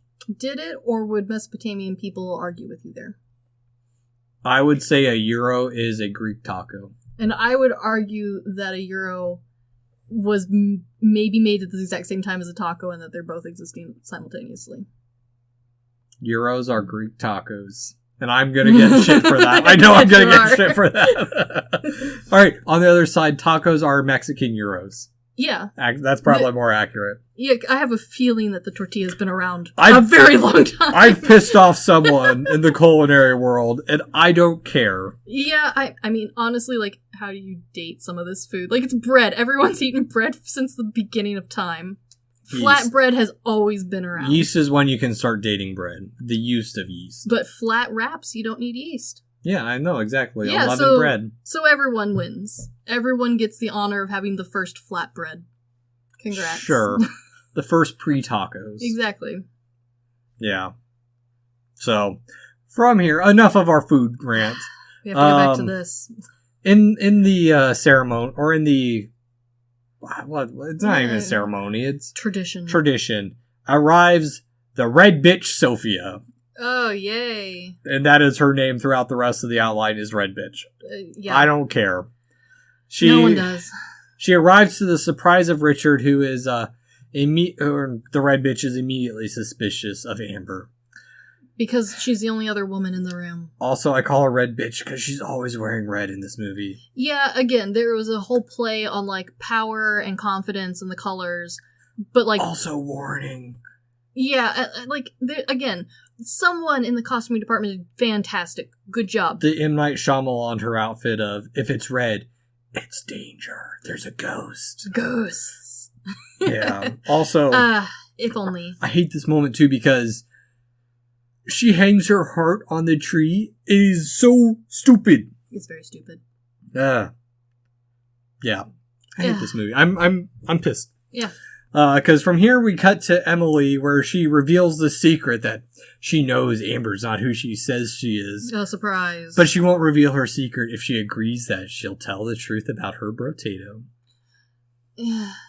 Great. Yay. Bonding. Emily is so... to be fair, Emily is very childlike in this. She is very naive and expecting Amber to report the correct thing. Also, Amber's the worst undercover reporter ever. Of all time. Jesus Christ. And Emily is able to hack. Yeah, Emily hacks like a 90s kid hacks. Just typing real fast. Because that's right, she does hack in one of the sequels. Yeah, she does. She literally hacks like a 90s or 80s spy. Yeah. Just typing real fast. Something about firewalls. At least Amber could have named the file something different. Yeah, like... Seriously, just Control F and she found it. Not even that, it was on her desktop. It was on her desktop like a dummy. Yeah, because Emily's like, we're not doing our lessons. We're going to bake cookies now. And they're off to bake cookies. Yeah. I like how Amber doesn't even try to be a tutor. She doesn't even pretend. Yeah. No, not at this part. She's totally She's just a babysitter. Yeah. And not even a good one. And also, this scene. Mm-hmm. The scene broke me because I bet it I'm did. sitting here watching it, and I'm like, is that a cookie cutter on a giant pile of flour on a cutting board? This movie is so Hallmark messy. Yes, and like, they make a mess in the way that people who don't have to clean up that goddamn mess make a mess. Yeah. Yeah, like... Well, and even then, it's not messy. Like, no. It is neatly messy. There is a pile of flour in front of them. There's a cookie cutter. And it is so staged. There's a pitcher full of eggs. Yes. Who has a pitcher full? Like, I understand in Europe, you don't put eggs in the fridge. I get that. But who puts them in a pitcher sitting on a sink? I don't know. I have no idea. I've seen many a contraption for holding eggs, and a pitcher was not high on my list. Yeah. For royalty to have. Surely they can afford those little boxes you put the eggs in. Or something to put flour in instead of a pile. Yeah, this feels very much like... And, like, also, this is the royal kitchen? Again, the logistics make no sense. No sense. Obvious, yeah. I don't know. It's Obviously, cute and Christmas, and they're bonding because clearly the way to win a man's heart is to become best friends with his sister. Sometimes. I mean, sometimes, but also, like, she's had almost no true bonding experiences with Richard. She has spent 90% of this movie with Emily. And here's the thing. Emily continues to, like, drop the scoop about Cousin Dickhead being jealous of everything the prince has ever had, and that Richard loved the red bitch in the past. And that's the thing. And, like, does she go back to her room and, like, type all this out to be like, hey, boss, I got more hot, juicy gossip? No. No, she doesn't. I will give this movie one credit. What is? There are no flashbacks. Oh, thank God. I would die. It is all through Emily. Emily's purpose is to try and pull at the heartstrings, but she is only there to explain the entire backstory of everything that's happened. And honestly, I would prefer a small child ratting on her family to backstories. Yes. Because that's more realistic. Flashbacks. Yes. Yeah, because she is giving the backstory. Exactly. Because that is incredibly realistic. You cannot tell your children anything and not expect the entire world to know your secret. Your husband is very childlike, isn't he, at times? I have had actual children in my life just tell me things about their parents, and I'm like, oh, is that so? Yeah. Tell me more, little child, that I barely know. Yeah, oh yeah. I've yet to see that. I'm sure that's going to happen in the near future. I've had children who I don't know at Target tell me their family secrets. Your secrets are not safe with your children. No.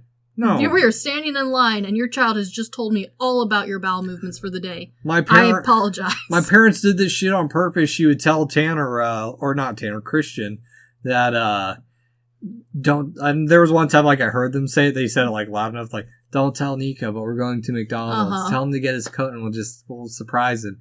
And he comes bursting out of their bedroom. Immediately. Nico, get your coat! We're going to McDonald's! It's like, alright. So, like, as a story trope, I would 110% prefer the child/preteen to tell me all the stories needed for the backstoryness over a flashback, especially for a Hallmark film. However, it does reduce Emily down to pretty much useless. Yeah. And, like, it doesn't add to her being a quirky kid. It just kind of turns her more into, like, a bitchy kid. And not in, like, she's relatable sort of way. In, like, wow, Emily just spends a lot of her time bitching about her family. To be fair, all she's allowed to do is study and go to the loo. There's a lot of bitching to do. Fair, but, like, if she said it in more of a bitching tone, I would be like, oh, she's jaded. Mm-hmm. Fair, 100%. But she doesn't. She just says it in the, like, well, my cousin doesn't really like it because so-and-so, and he used to like so-and-so. It's like, girl. You are either jaded or you are a tattletale. You cannot be both. You cannot be both in the way that they have written her. And be likable. Yeah. Go full bitch on me, please. I would like you more if you were just an absolute bitch. I would love it if you were so obnoxious that I wish to defenestrate you from the tallest tower. Exactly. Then that would be a fun character. Exactly. Because, let's talk more about this movie, because we cut back to the music room, which I assume is the music room because of the random instruments strewn about and hanging on the walls and displayed. Again, apparently if you're European royalty, you're required to learn to play a lot of instruments. There's a random harp just chilling there. I mean, it's an odd collection of instruments, really. Yeah, there's a violin, a trumpet, a trombone that's randomly just chilling on the top of a table. Which means that someone recently played it. Who's been playing the trombone? It's an Animal Crossing house. Yeah, it is. It is. And, like, it's kind of sort of implied that Prince Richard plays all of them? No. But he mostly only plays the piano. I only see him ever play the piano. But again, he's also the only one we see play any instrument. Yeah. Is Prince Richard a musical genius, and that's why he doesn't want to be king? You are wrong. He doesn't play the only instrument. Princess Emily is constantly trying to play the smallest violin ever. That is true. That is a fact. Ugh. Yeah. And so the red bitch in the scene tries to seduce the prince. Yeah, surprise. And also in the background, I don't know if you noticed, there's a bunch of casings with, like, they look like cake casings, but they've got, like, lights inside. They're just strewn around in the background. They're just chilling. They're doing nothing. Decoration. Also, red bitch already has a ring on her finger. Yeah, I mean, but you know what? She's going to try for that next tier up. She's going to try for the prince. Yep. And, yeah, from here we go to the charity drive that there's no security because... None. some reporters just walks right up to them. They just show up. It's like, oh, I know you, Am. I know who you are. You were in the car with me. I told you to get a better job. How did you get all close with the print? How did you get close with the family? If you don't tell, I'll report you. But Emily scares them off because threatens to throw them in the dungeon that they don't really have, which... And also, like, this feels like a terrible threat that wouldn't work on jaded report. Like, again, not even the reporters have backbones in the story. Also, what's he doing there? Or maybe they're just through... Oh, no. Scratch that. The ticket probably hasn't gone to waste because they're probably there in case of a contingency because the prince is so flighty, they're going to be there through the entire ceremony. Probably. Yeah. Well, also, like, you're already there. It's cheaper just to spend a hotel than fly back and forth. Yeah, exactly. And so the prince once again fails to appear because he's off playing with the orphans. I hate this scene! I do too. The entire reason that he is here is to make rich people feel bad for the incredible amount of orphans that this tiny, tiny, tiny country has.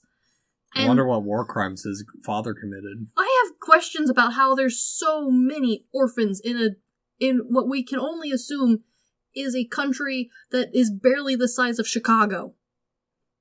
Yeah. This feels disproportionate. Feels like there's some state secrets going on. There really does. I have some theories about that later. Ooh. Because the entire reason he is there is because, A, he's always gone, and boy, wouldn't everyone like to see and be spoken to and potentially meet the prince, and wouldn't that make you want to donate to the orphanage? But is he there, raising money for the orphans who need a house?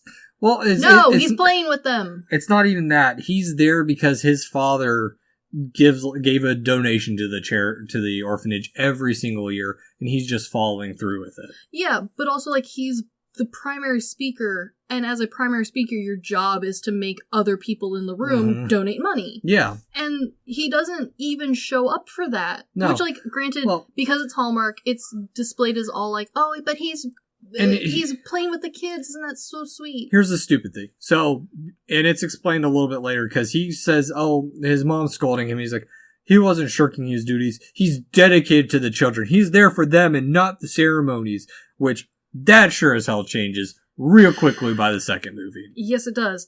But also, I understand the logic leap that the Hallmark movie is trying to make. However, economically, that's not how this works, which just goes to prove the point that maybe Richard would make a terrible king. Yes. He can't understand basic economics. I won't say that. He's still soul-searching. He's only there to appease his family. Well, fair, but even middle school and elementary school kids understand that you have to pay for things like food and house for the orphan children. You'd be surprised. Middle school, at least, can comprehend this, and this man is arguably into his 30s. Yeah. Like, he is old enough to know how basic fundraising works. But does he? No. He's been away for years. What was he doing? Hard drugs? He melted his own brain? Probably. That would explain a lot. Or, I have a better theory, syphilis. I would take that. Honestly, if that was written into this movie, I'd been like, yeah, okay. The disease of royalty. Yeah, actually. What was it? Didn't they call it the French disease, too? It's had a couple names. Pretty much every name of every country that they felt like needed to be, like, shunned. They have given a disease a name of it. Yeah. Are you a country? Probably have a disease named after you from someone who has no business naming it that. Yeah, probably. Probably. Because from here, we cut back to tutoring, where Amber and Emily decide to sneak out for an adventure. They have done no schoolwork. And also, they have in the very first tutoring portion. Forgive me. She did a little bit of math months ago. Because there's that part where Amber's like, oh, wow, really Emily good. is going to just straight up fail whatever grade she's in. Well, how well did I do? Well, you did good. You did very good. I'm second in state. Great. Not for long. No, not at all. Because from here, they are off to sledding, which... couple questions. Mm-hmm. Where did the sleds come from? Because No idea. if she's not allowed out of the house, who needs the sleds? Are they just buying sleds for decoration? Again, this entire country runs around Christmas and Christmas bullshit, specifically American ideas of Christmas. Thus, old-timey sleds that no one would actually have or use. Normal people have pieces of plastic. Yeah. Well, It's 2017. At least you get that trash can lid looking one that spins you as you go down the hill. my parents have antique sleds. I also had one, but was I allowed to drive it? No. But it also wasn't one of the ones that, like, curled up and around. It was the Red Ryder style. Yeah. Yeah. And at this point, the prince is watching them have fun as the sled crashes in the brief moment of, oh no, maybe Princess Emily hurt herself. Which, again, I'm not saying that with a disability you should be locked up and, like, forced inside all times. However, having something like what Emily has, I do feel like some precautions may be in order. Well, according to the Queen of the Alabama of Europe, Yeah. she can only study and go to the loo. Which does feel a little extreme. However, like, she has something wrong with her spine. Mm-hmm. I feel like sledding is a little bit high risk. I mean, your spine's already fucked up. What else are going to happen? Are you going to become paralyzed? Well, she can walk right now, kind of. She's always in a wheelchair. But they do show her walking around with crutches a couple times. Yeah.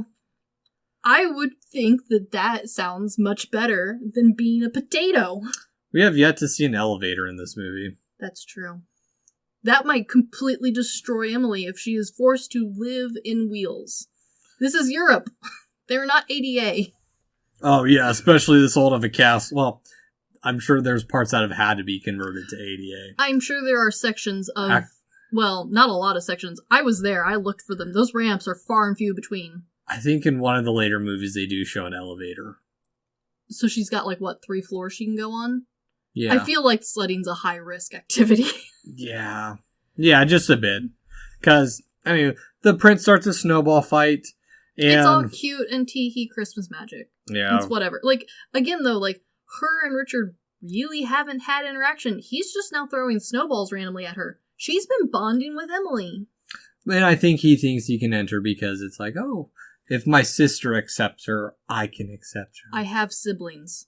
Bullshit. Yeah, I have siblings too. Yeah. Yeah. That's not a reason to get married to someone that they're friends with. And you know it. Yeah. No. Even with good close siblings like what you have. No. No. No. No. Well, even close friends of like, well, I could introduce you to this person. It's like, do you really want me as an in-law? No, you don't. No.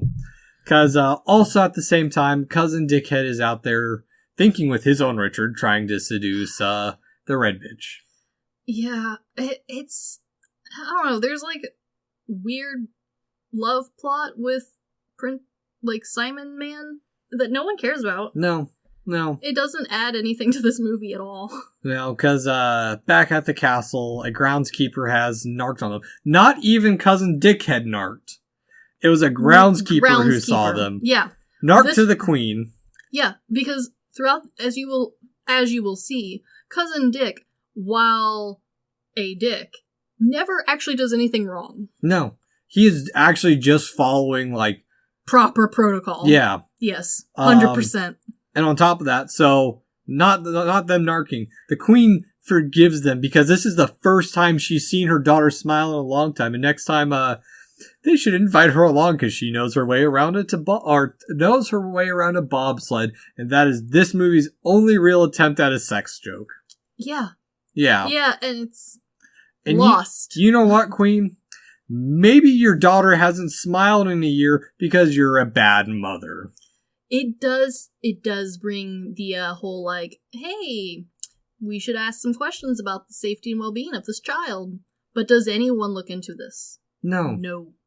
Zero background check, zero Googling search of why is this... Not even an email to the academy of like, hey, our person is here, thanks for sending her. Yeah, or like, thank you for sending her 2 weeks early. We were not anticipating this. She's been wonderful. Status update. Delight. Yeah. No, not even. The other question is... Does not know her way around a bobsled. The other thing is this movie's timeline is, as we now know, fucked up. Yeah. Because early on, it was clearly stated 2 weeks was how early the Tudor, quote-unquote, Amber was. Mm-hmm. Which means in 2 weeks, the actual Tudor should be here. Mm-hmm. It has been well past that time, unless we are fully cramming these relations in. No, that's exactly what they are. Like, this is all happening within a 2-week time frame. Less than 2 weeks. I hate it more. Less than 2 weeks, because shit happens on, like, Christmas Day. Like, shit happens on No, it isn't. It does take all in place in 2 weeks, because the final scene's on New Year's Eve. That's right. Oh, I hate it even more. This is a Christmas now. and a New Year's movie, all in one. And it's a bad timeline romance. Yeah. Gross. Yeah, because also that night, Amber has to dig deeper, because there's something even below the surface. The prince really isn't who they say he is. And, okay. She types all this out with no proof whatsoever. No. She just has a gut feeling that there's more to him. It's a no. I mean, she's an investigative journalist. She's not, though. Do not question her methods. She spends her free time editing what ugly Christmas sweaters are popular.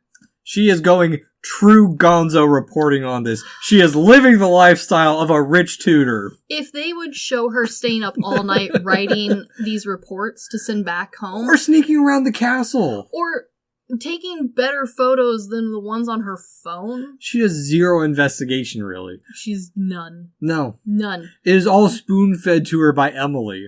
And even then she doesn't bother to write it down. No. I guarantee you she's forgotten who most of those people are. Exactly. Because in the morning, she goes on... This is her attempting to be an investigator, because she stalks the prince, but then gets lost like a dumb bitch, falls off her horse, and starts getting hunted by wolves. Surprise. But it is Richard to the rescue, who shows up just in time, shoots a gun, and the wolves run off. And now, because they both have sad dead parents, and he has saved her, they are in love. Yes. Yeah. Which, to be fair, there is more excitement in this movie than but when I say Frozen, I mean the stupid movie of the people getting caught on the ski lift. Frozen. Oh, that one. I was going to say, the animated one has quite a lot of action. Granted, not your humor style, but, like, there's at least stuff happening. But that Frozen has... oh, sorry. That Frozen has wolves. Yeah, it does. And very poorly used. Yeah, I feel like this one was trying to pull the whole Beauty and the Beast theme, though, as opposed to Frozen, the ski lift adventure. The knight in shining armor. Very much. Yeah. But they retreat to a cozy hunting cabin for an old Aldovian cure that is mostly whiskey. I was very tempted, but scheduling prevented me from having another glass to get even more pissy at this movie with. Yeah, I do feel, though, that if you were going to watch this movie and you are forced to watch it with family members, not upon your own free will, a nice tall glass of whiskey would go this movie a long way. I'm not even... I would rather make my family rewatch Hobo with a Shotgun than this. Your family would rather make you watch this again. Yes, they would, actually. Yes, they would. And so Prince and Amber bond a little bit more because it's revealed that the prince didn't really want to be king. Oh my god. That's what drove the rift between them. And again, this bonding is not exclusive. Literally everyone on the planet knows this because multiple tablets from the beginning of this movie exclaimed that he doesn't want to be king. Yeah.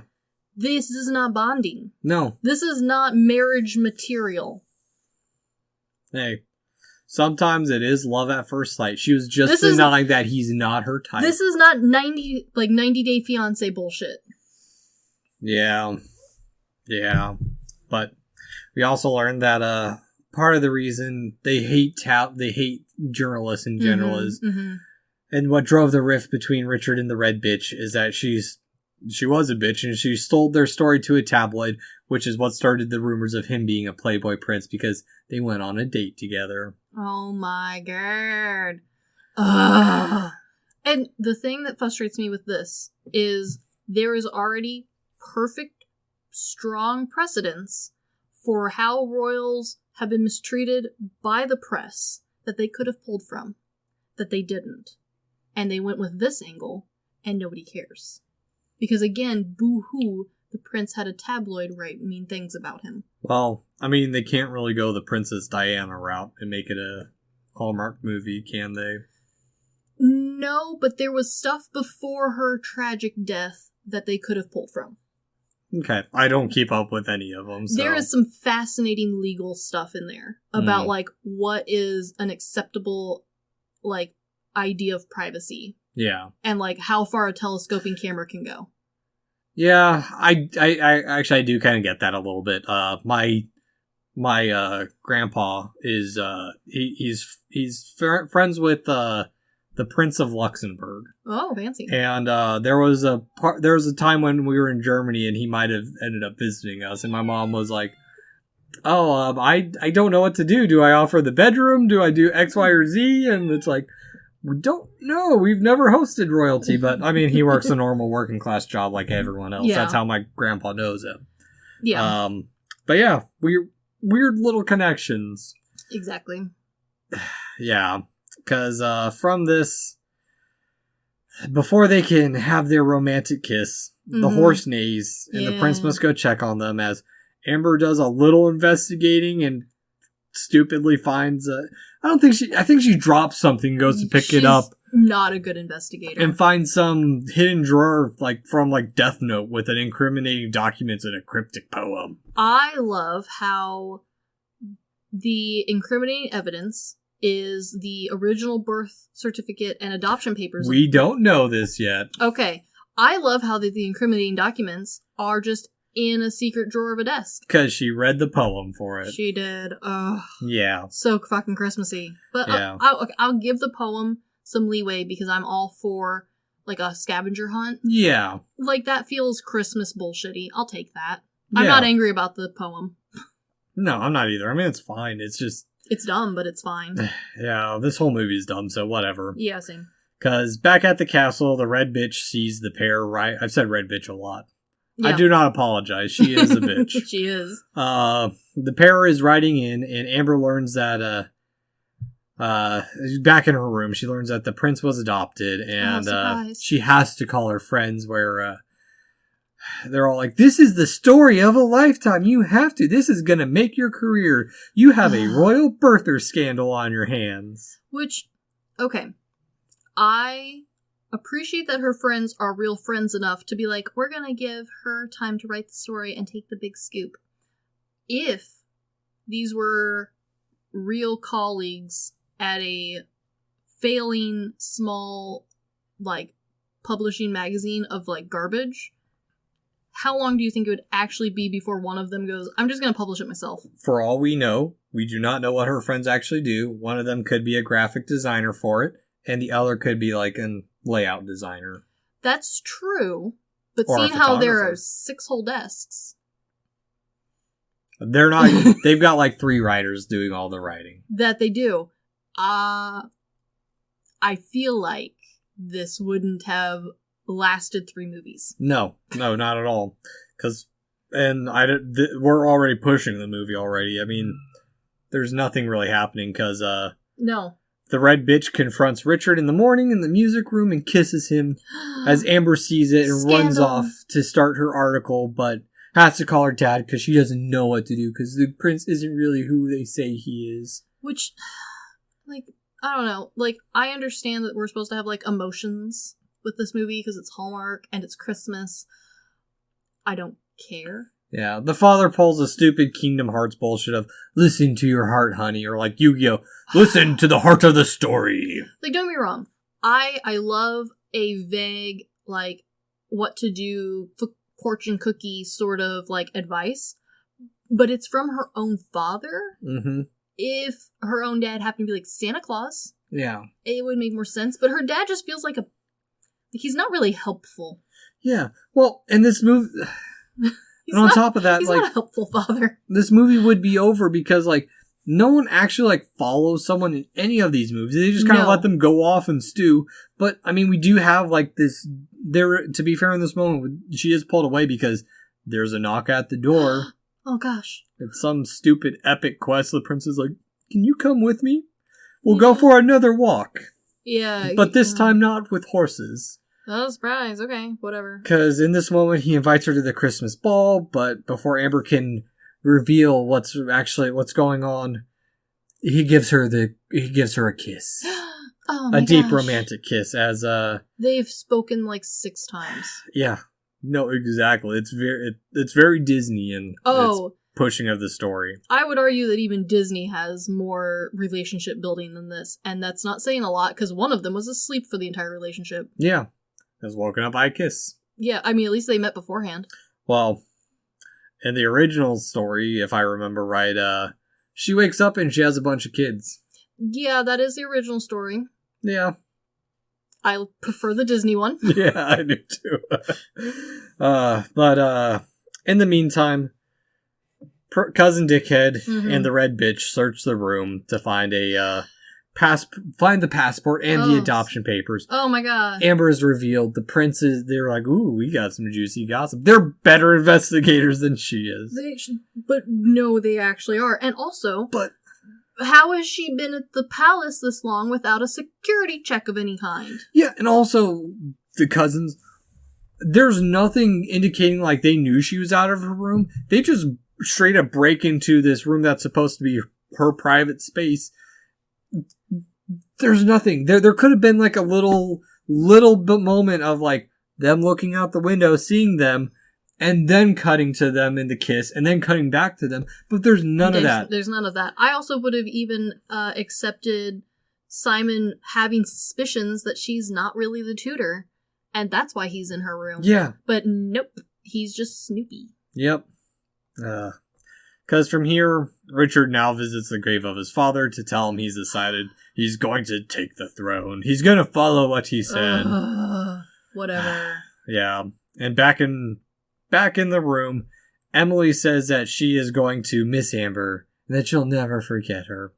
I mean, that's the most realistic thing anyone's said this whole movie. Because remember, the real tutor is coming. Yeah, and any day now. Amber has said she's leaving after her story's done. And also, this is just so stupid. The whole thing's a mess. Because whatever. It's time for a makeover because... Of course it is. And Amber feels a little bad because she has nothing to give Emily. But she's given Emily the courage. But isn't that the real Christmas power, whatever? Would you like to know what the thing that Emily gives Amber actually is? Yeah, it's a charm bracelet. My mom has one. Yeah, it's a Pandora charm bracelet. Yeah. Do you know what price range Pandora charm bracelets are at? No, because I don't think ours was Pandora. So the Pandora charm bracelet is targeted towards the middle class of America. Mm. The base bracelet is like $120, $150. Yeah, that sounds about right. She's royalty. She is a fucking princess. Again. Why is she giving an American Pandora bracelet? There is a budget. There was a budget. I appreciate it. It does match the aesthetic of people who do like these movies. We have Netflix money, Chris. We don't have Hollywood money. I would have accepted a paper mache one. At least that one, they could have been like, she made it herself. And I've been like, oh, that's so cute. But no, it's a Pandora bracelet. Yeah. Granted, like, all the charms, once you, like, put them all on, like, yeah, it's a little pricey, but, like, it's not royalty money. Yeah, I mean, you build them up over years. That's what we did for my mom in Italy. Yeah. But actually, I think I gave my mom an alien one as well. Like, alien. Yeah, but again, not royalty money. No, not at all. And so, now it's time for the ball as the most stereotypical ball music plays. Swan Lake. Yeah. Which isn't even really a Christmas musical. I don't It know. has nothing to do with Christmas. It's winter, there's a lake. It's not winter. Skate. It doesn't happen during winter. I don't know. I just know it always looks like wintry bullshit whenever it's played. It's because it comes out at Christmas because people bother to go to the ballet during Christmas. But it's not a Christmas ballet. That's what they want you to think, Chris. I like ballet. I know this one. I don't know. I happen to really like Swan Lake. Barbie and Swan Lake that you've talked about a handful of times? That, and also the original animated 1, 2, 3, 4, and 5. The fourth one was terrible. Does at least one of them take place during winter? There is a Christmas one. Yes. It's like the third one, though. Still takes place during winter. One. The second one, they just find children in the woods and adopt them. Santa goes to Jamaica for the summer. That's exactly what it feels like. Yeah. So, from this, Richard is taken away. His breath is taken away as Amber descends the stairs and the two dance as the prince reveals that he fell for Amber because she is the most genuine person he has ever met. Boy, this man doesn't get out much. Even though he went soul searching, I mean, he had paparazzi behind him, but I'm sure he could have gone to a private. I'm sure he met some really cool people soul searching. They didn't recognize him in a beard. Nope. The whole paparazzi was outside the airport, and they didn't recognize him in a beard, shades, and a sunglass. He didn't even have to put a napkin over his face while he ate, like some of those famous people. Yeah, because actually they do this exact same bullshit in the second movie where she goes to a regular old pub. Yeah, and because she's not wearing winged eyeliner, she's not recognized. She does more investigating and journalism in the next two movies than she does in this one. Yeah, no, entirely. And she's not even a journalist at that point. She's a blogger. Not the same thing. Yeah. So, Christmas ball, it's time for the coronation, but of course the claim is disputed, and Amber is revealed to be a journalist, and everyone's heart is broken, boo-hoo. Well, what do they say? The cousins say, it's a story she could make a book on. They're not wrong. No. They're not freaking wrong. They made a movie on it. If she had left now, gone back to America, and written a whole book on it, she would have been in the top 10 selling. Yep.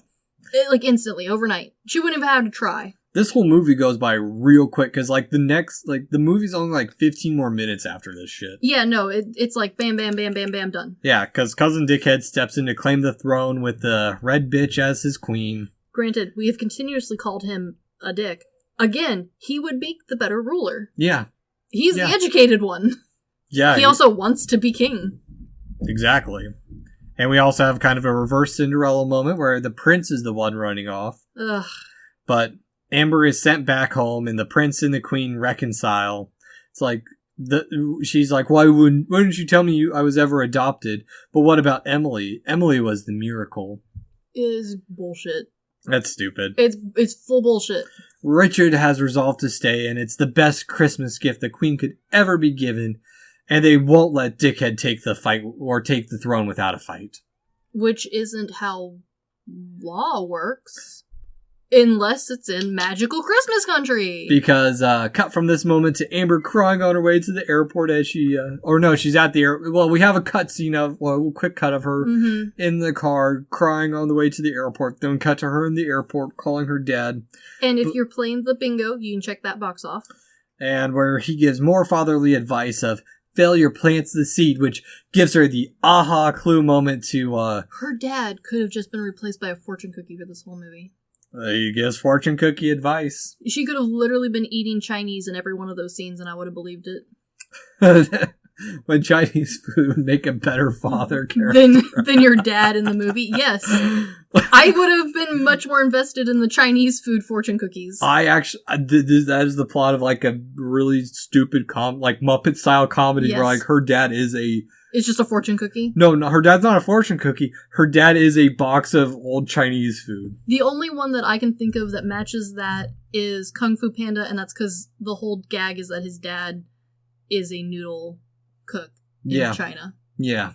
And even then, he has more personality than this father. Yes. Because his failure plants a seed, causes her to go to the castle where she's not being let in, but she's given one chance where she goes and opens the acorn, because that's been the whole clue of the whole damn movie that we were supposed to tie into, of the stupid poem. Yeah.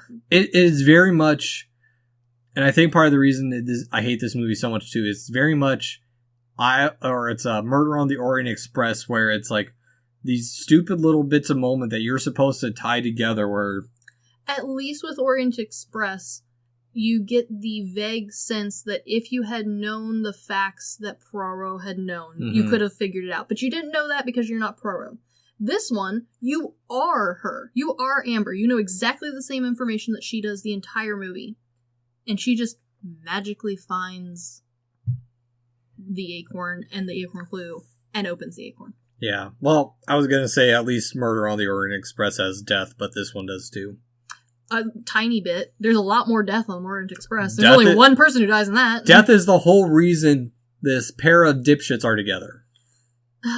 Yeah, and honestly, like, if her dad had been a fortune cookie, then, like, her mom was probably also a fortune cookie. Like, her parents aren't real people. No, they're not. They're characters. Because from here, we cut to the royal court, where no one wants Dickhead. But Dickhead is like, we will have this. They're like, but it's Christmas Day. And he's like, I don't give a shit. Get the queen here. Get the parliament. We will have this ceremony. Okay. I am king to be. Because we forgot one thing. Mm-hmm.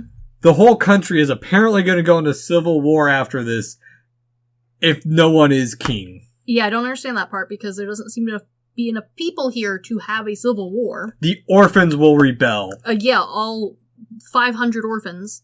The other thing that doesn't make sense to me is the first half of this movie spends too much time explaining that all of the important dates in this country happen on Christmas. The coronations happen on Christmas, weddings happen on Christmas, people die on Christmas, everything happens on Christmas. Coronation is on Christmas Eve, thank you very much. Yes. And but then, it happens around Christmas. Yes. And then when Dickhead Simon is like, hey, by the way, I'm legally king, better suited for it, we should continue on with me on Christmas, like everyone already had planned. They're like, no, it's Christmas. No. Okay, you were already gonna do it on Christmas. Why are people upset? Why didn't they just do it on Christmas Eve? And also, nobody actually liked Prince Richard. Yeah. Literally everything that we've built up to is how the people of this country don't like Richard because he doesn't show up to things, he doesn't help with things. To be fair, I think the country finds him just a minor nuisance. The people who don't like him are the paparazzi. Yes, which no one gives a shit about. Yeah. Nobody cares what their opinion is. No, exactly. You already sold your soul to be a paparazzi, you don't get to have a say in this. I mean, Amber's kind of ish. Yes. She's the worst one. She is, because she's not even a proper journalist. She doesn't even take pictures of people.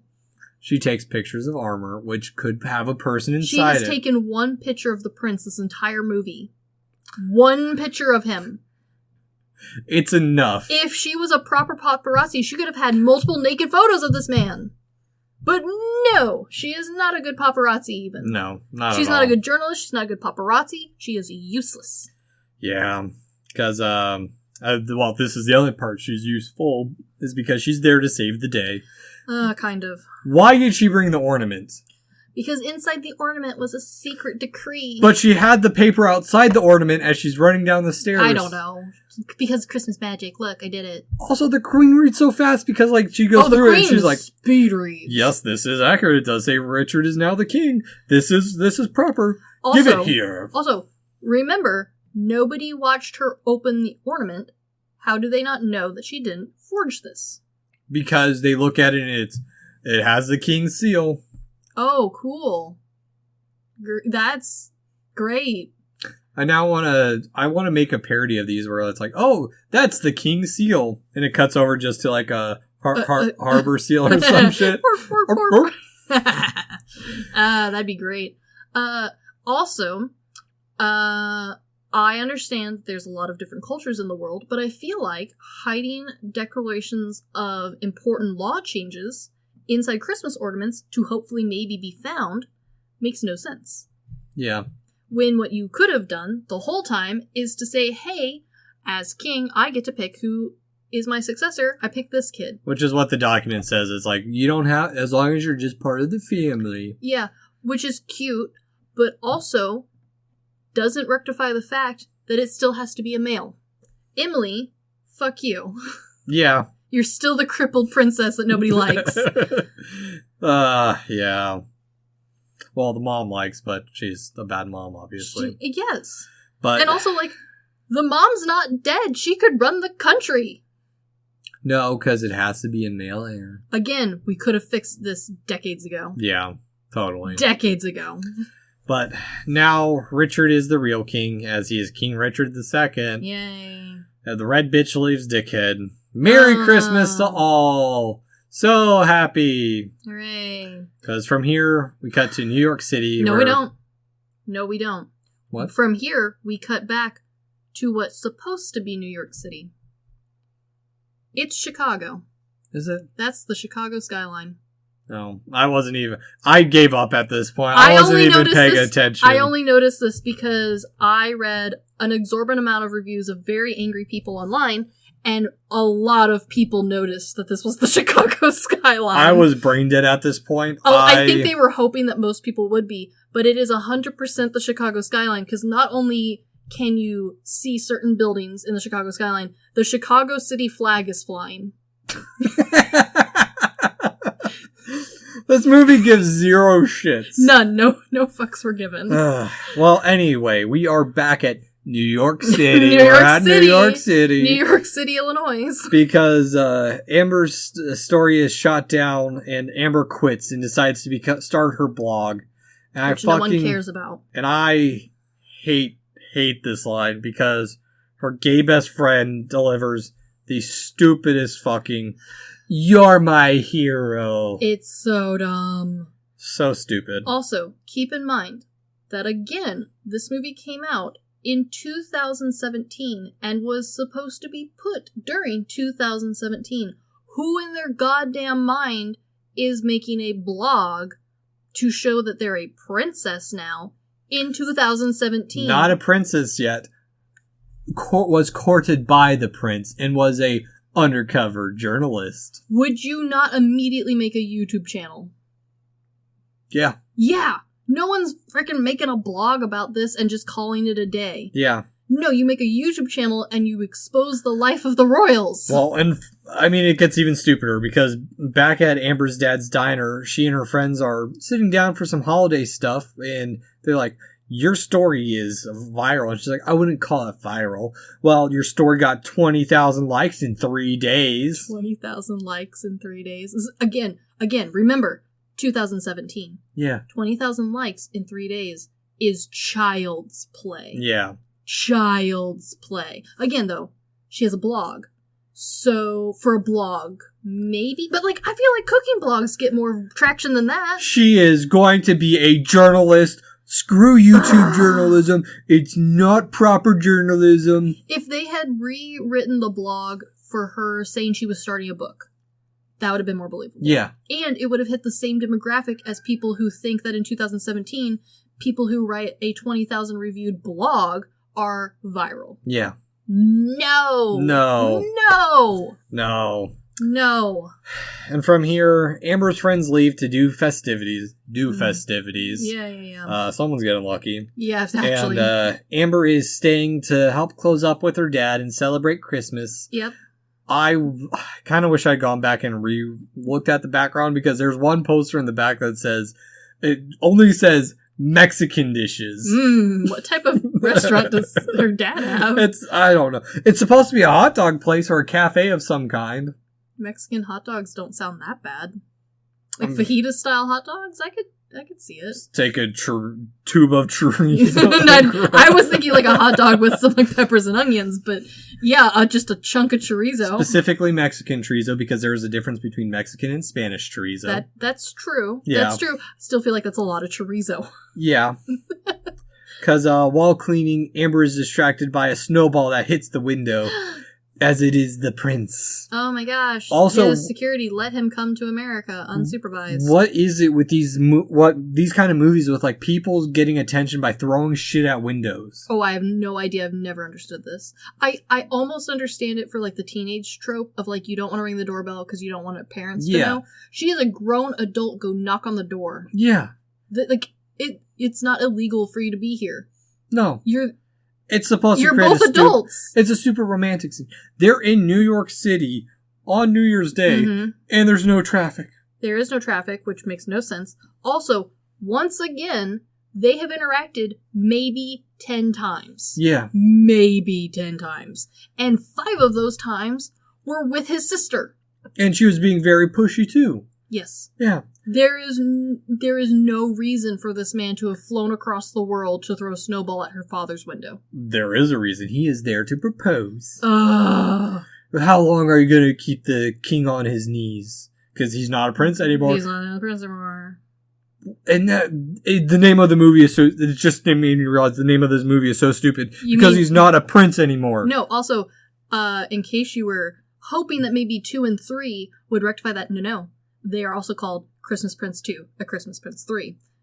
No, even though he's not a prince. Not even, it's not even 2 and 3. It's Christmas Prince, A Royal Wedding. And then Christmas Prince, the royal baby. Yeah. Because in the 2 weeks that they have known each other, they are now going to get married and have children immediately. Yeah, because she says yes, obviously. They kiss, the ball drops. As the dad watches on. Again. Credits! Yeah. So that's Christmas Prince. Yeah. That's the whole movie. There's nothing. There's no impact other than there's 2 sequels.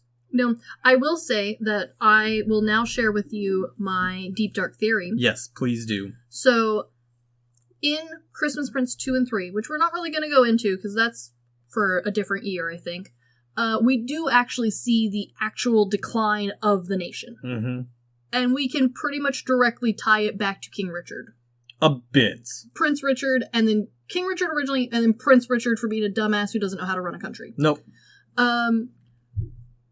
So the theory that I have specifically that only pertains to this movie is why would a royal family who adopt a child in secret keep the papers of a legal thing that they would have had to do with other people in the country that they adopted him from?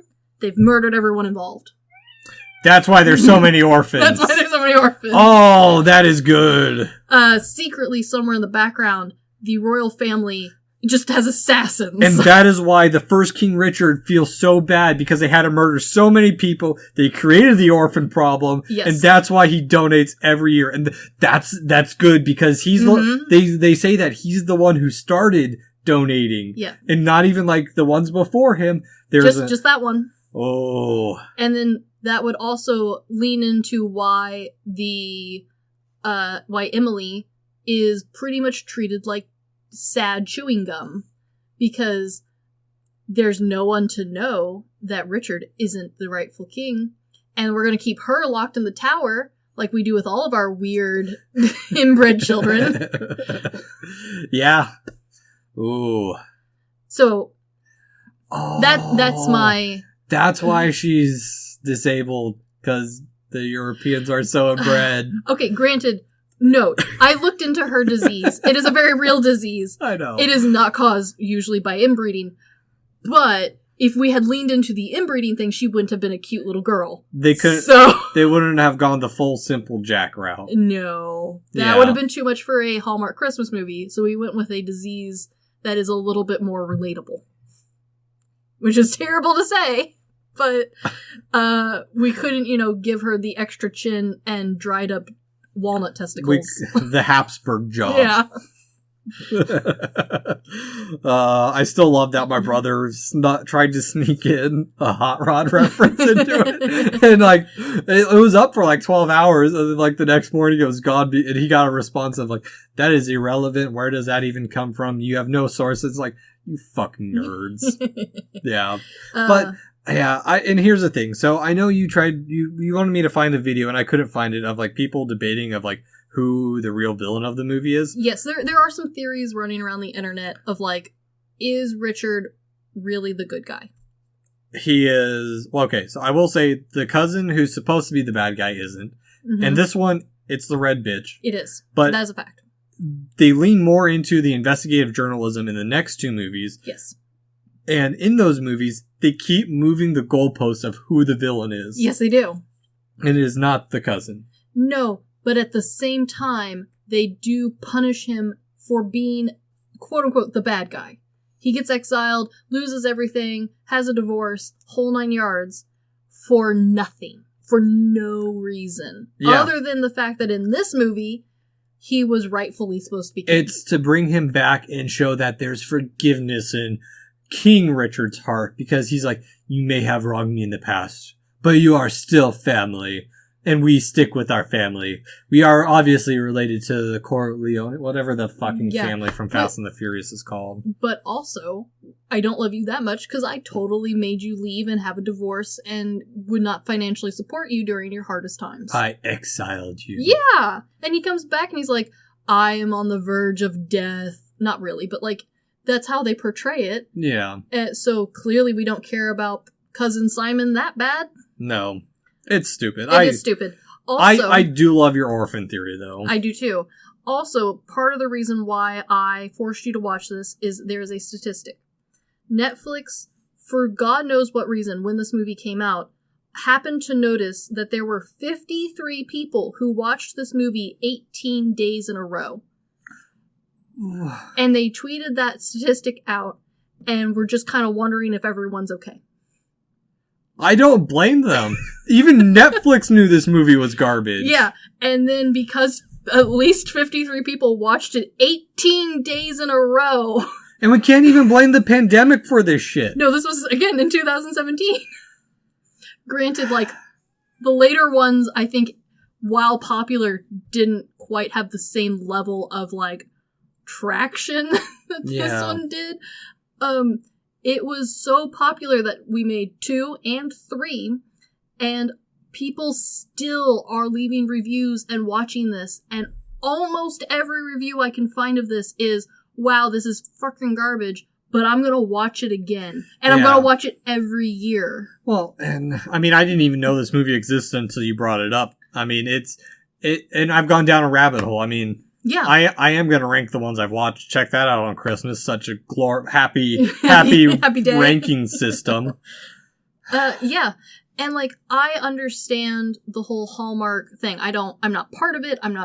That's not my jam, but I understand the Hallmark, like, desire. Mm-hmm. But again, this isn't technically Hallmark. This is Netflix, which some might argue is now more accessible than the Hallmark channel. Yeah. Even though, like, a lot of these Hallmark movies are on the generic channels like Fox and ABC and stuff during Christmas. Netflix has some of them. Yeah, Netflix now has quite a lot of them.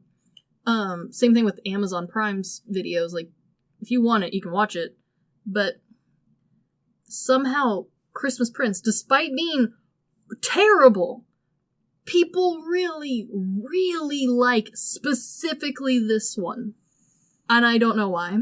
You belong in the dungeon. Yeah. The dungeon that, spoilers, does actually exist. There is, this castle does actually The third movie gets into ghosts and hauntings, and it gets so Scooby-Doo and stupid. It does, and it also proves that she is also a terrible queen because she doesn't care about the war that's about to happen. She cares about the fake possible curse on her unborn baby.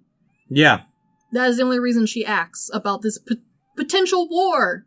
Yeah. Also, one thing I noticed, because how these movies go, the third one was a way to bring in Asian American or Asian British actors into the fold. Yes, because this movie hit every single trope box on its way down the Hallmark branch tree. Mm-hmm.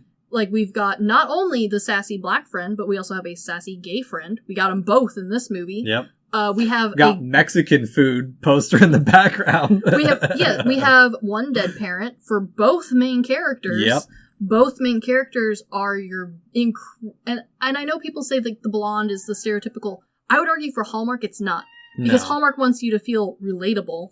There are a lot more brunettes. There is yes, but he is the handsome golden retriever boyfriend who's so dumb that if a brick hit him, he'd think it's great. Yeah. Yeah, I don't know. I mean, it went down a rabbit hole, and now I feel compelled to watch more of these movies. Yes. It's weird. I don't understand it. Because I hate this movie. I watched all 3 of them back to back. I watched the first one 3 times, and then I watched the other 3. Yeah.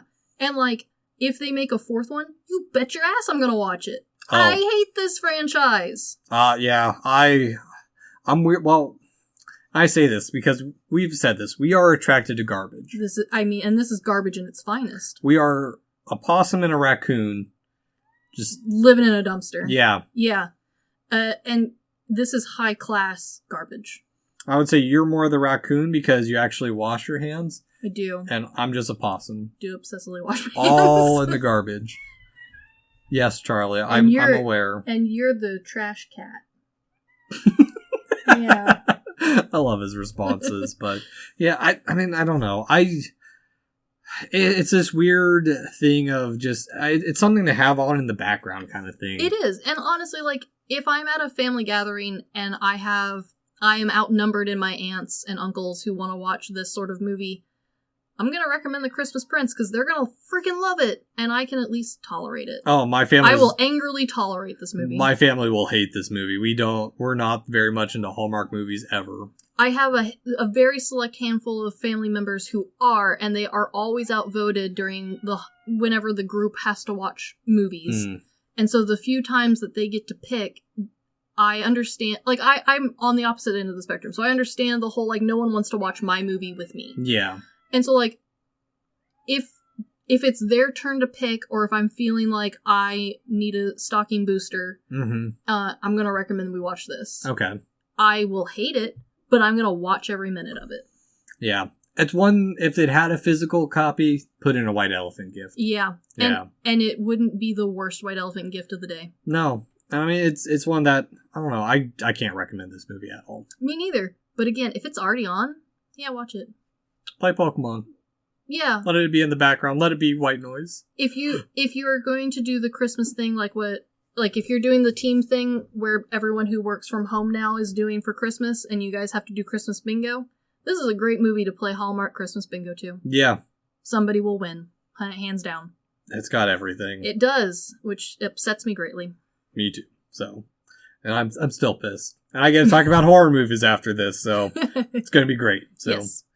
Anywho, this has been The Good, the Bad, and the Weird. Thanks for listening. Happy holidays and peace. I did not fuck it up this time. Yeah. Yee. See you next year, guys.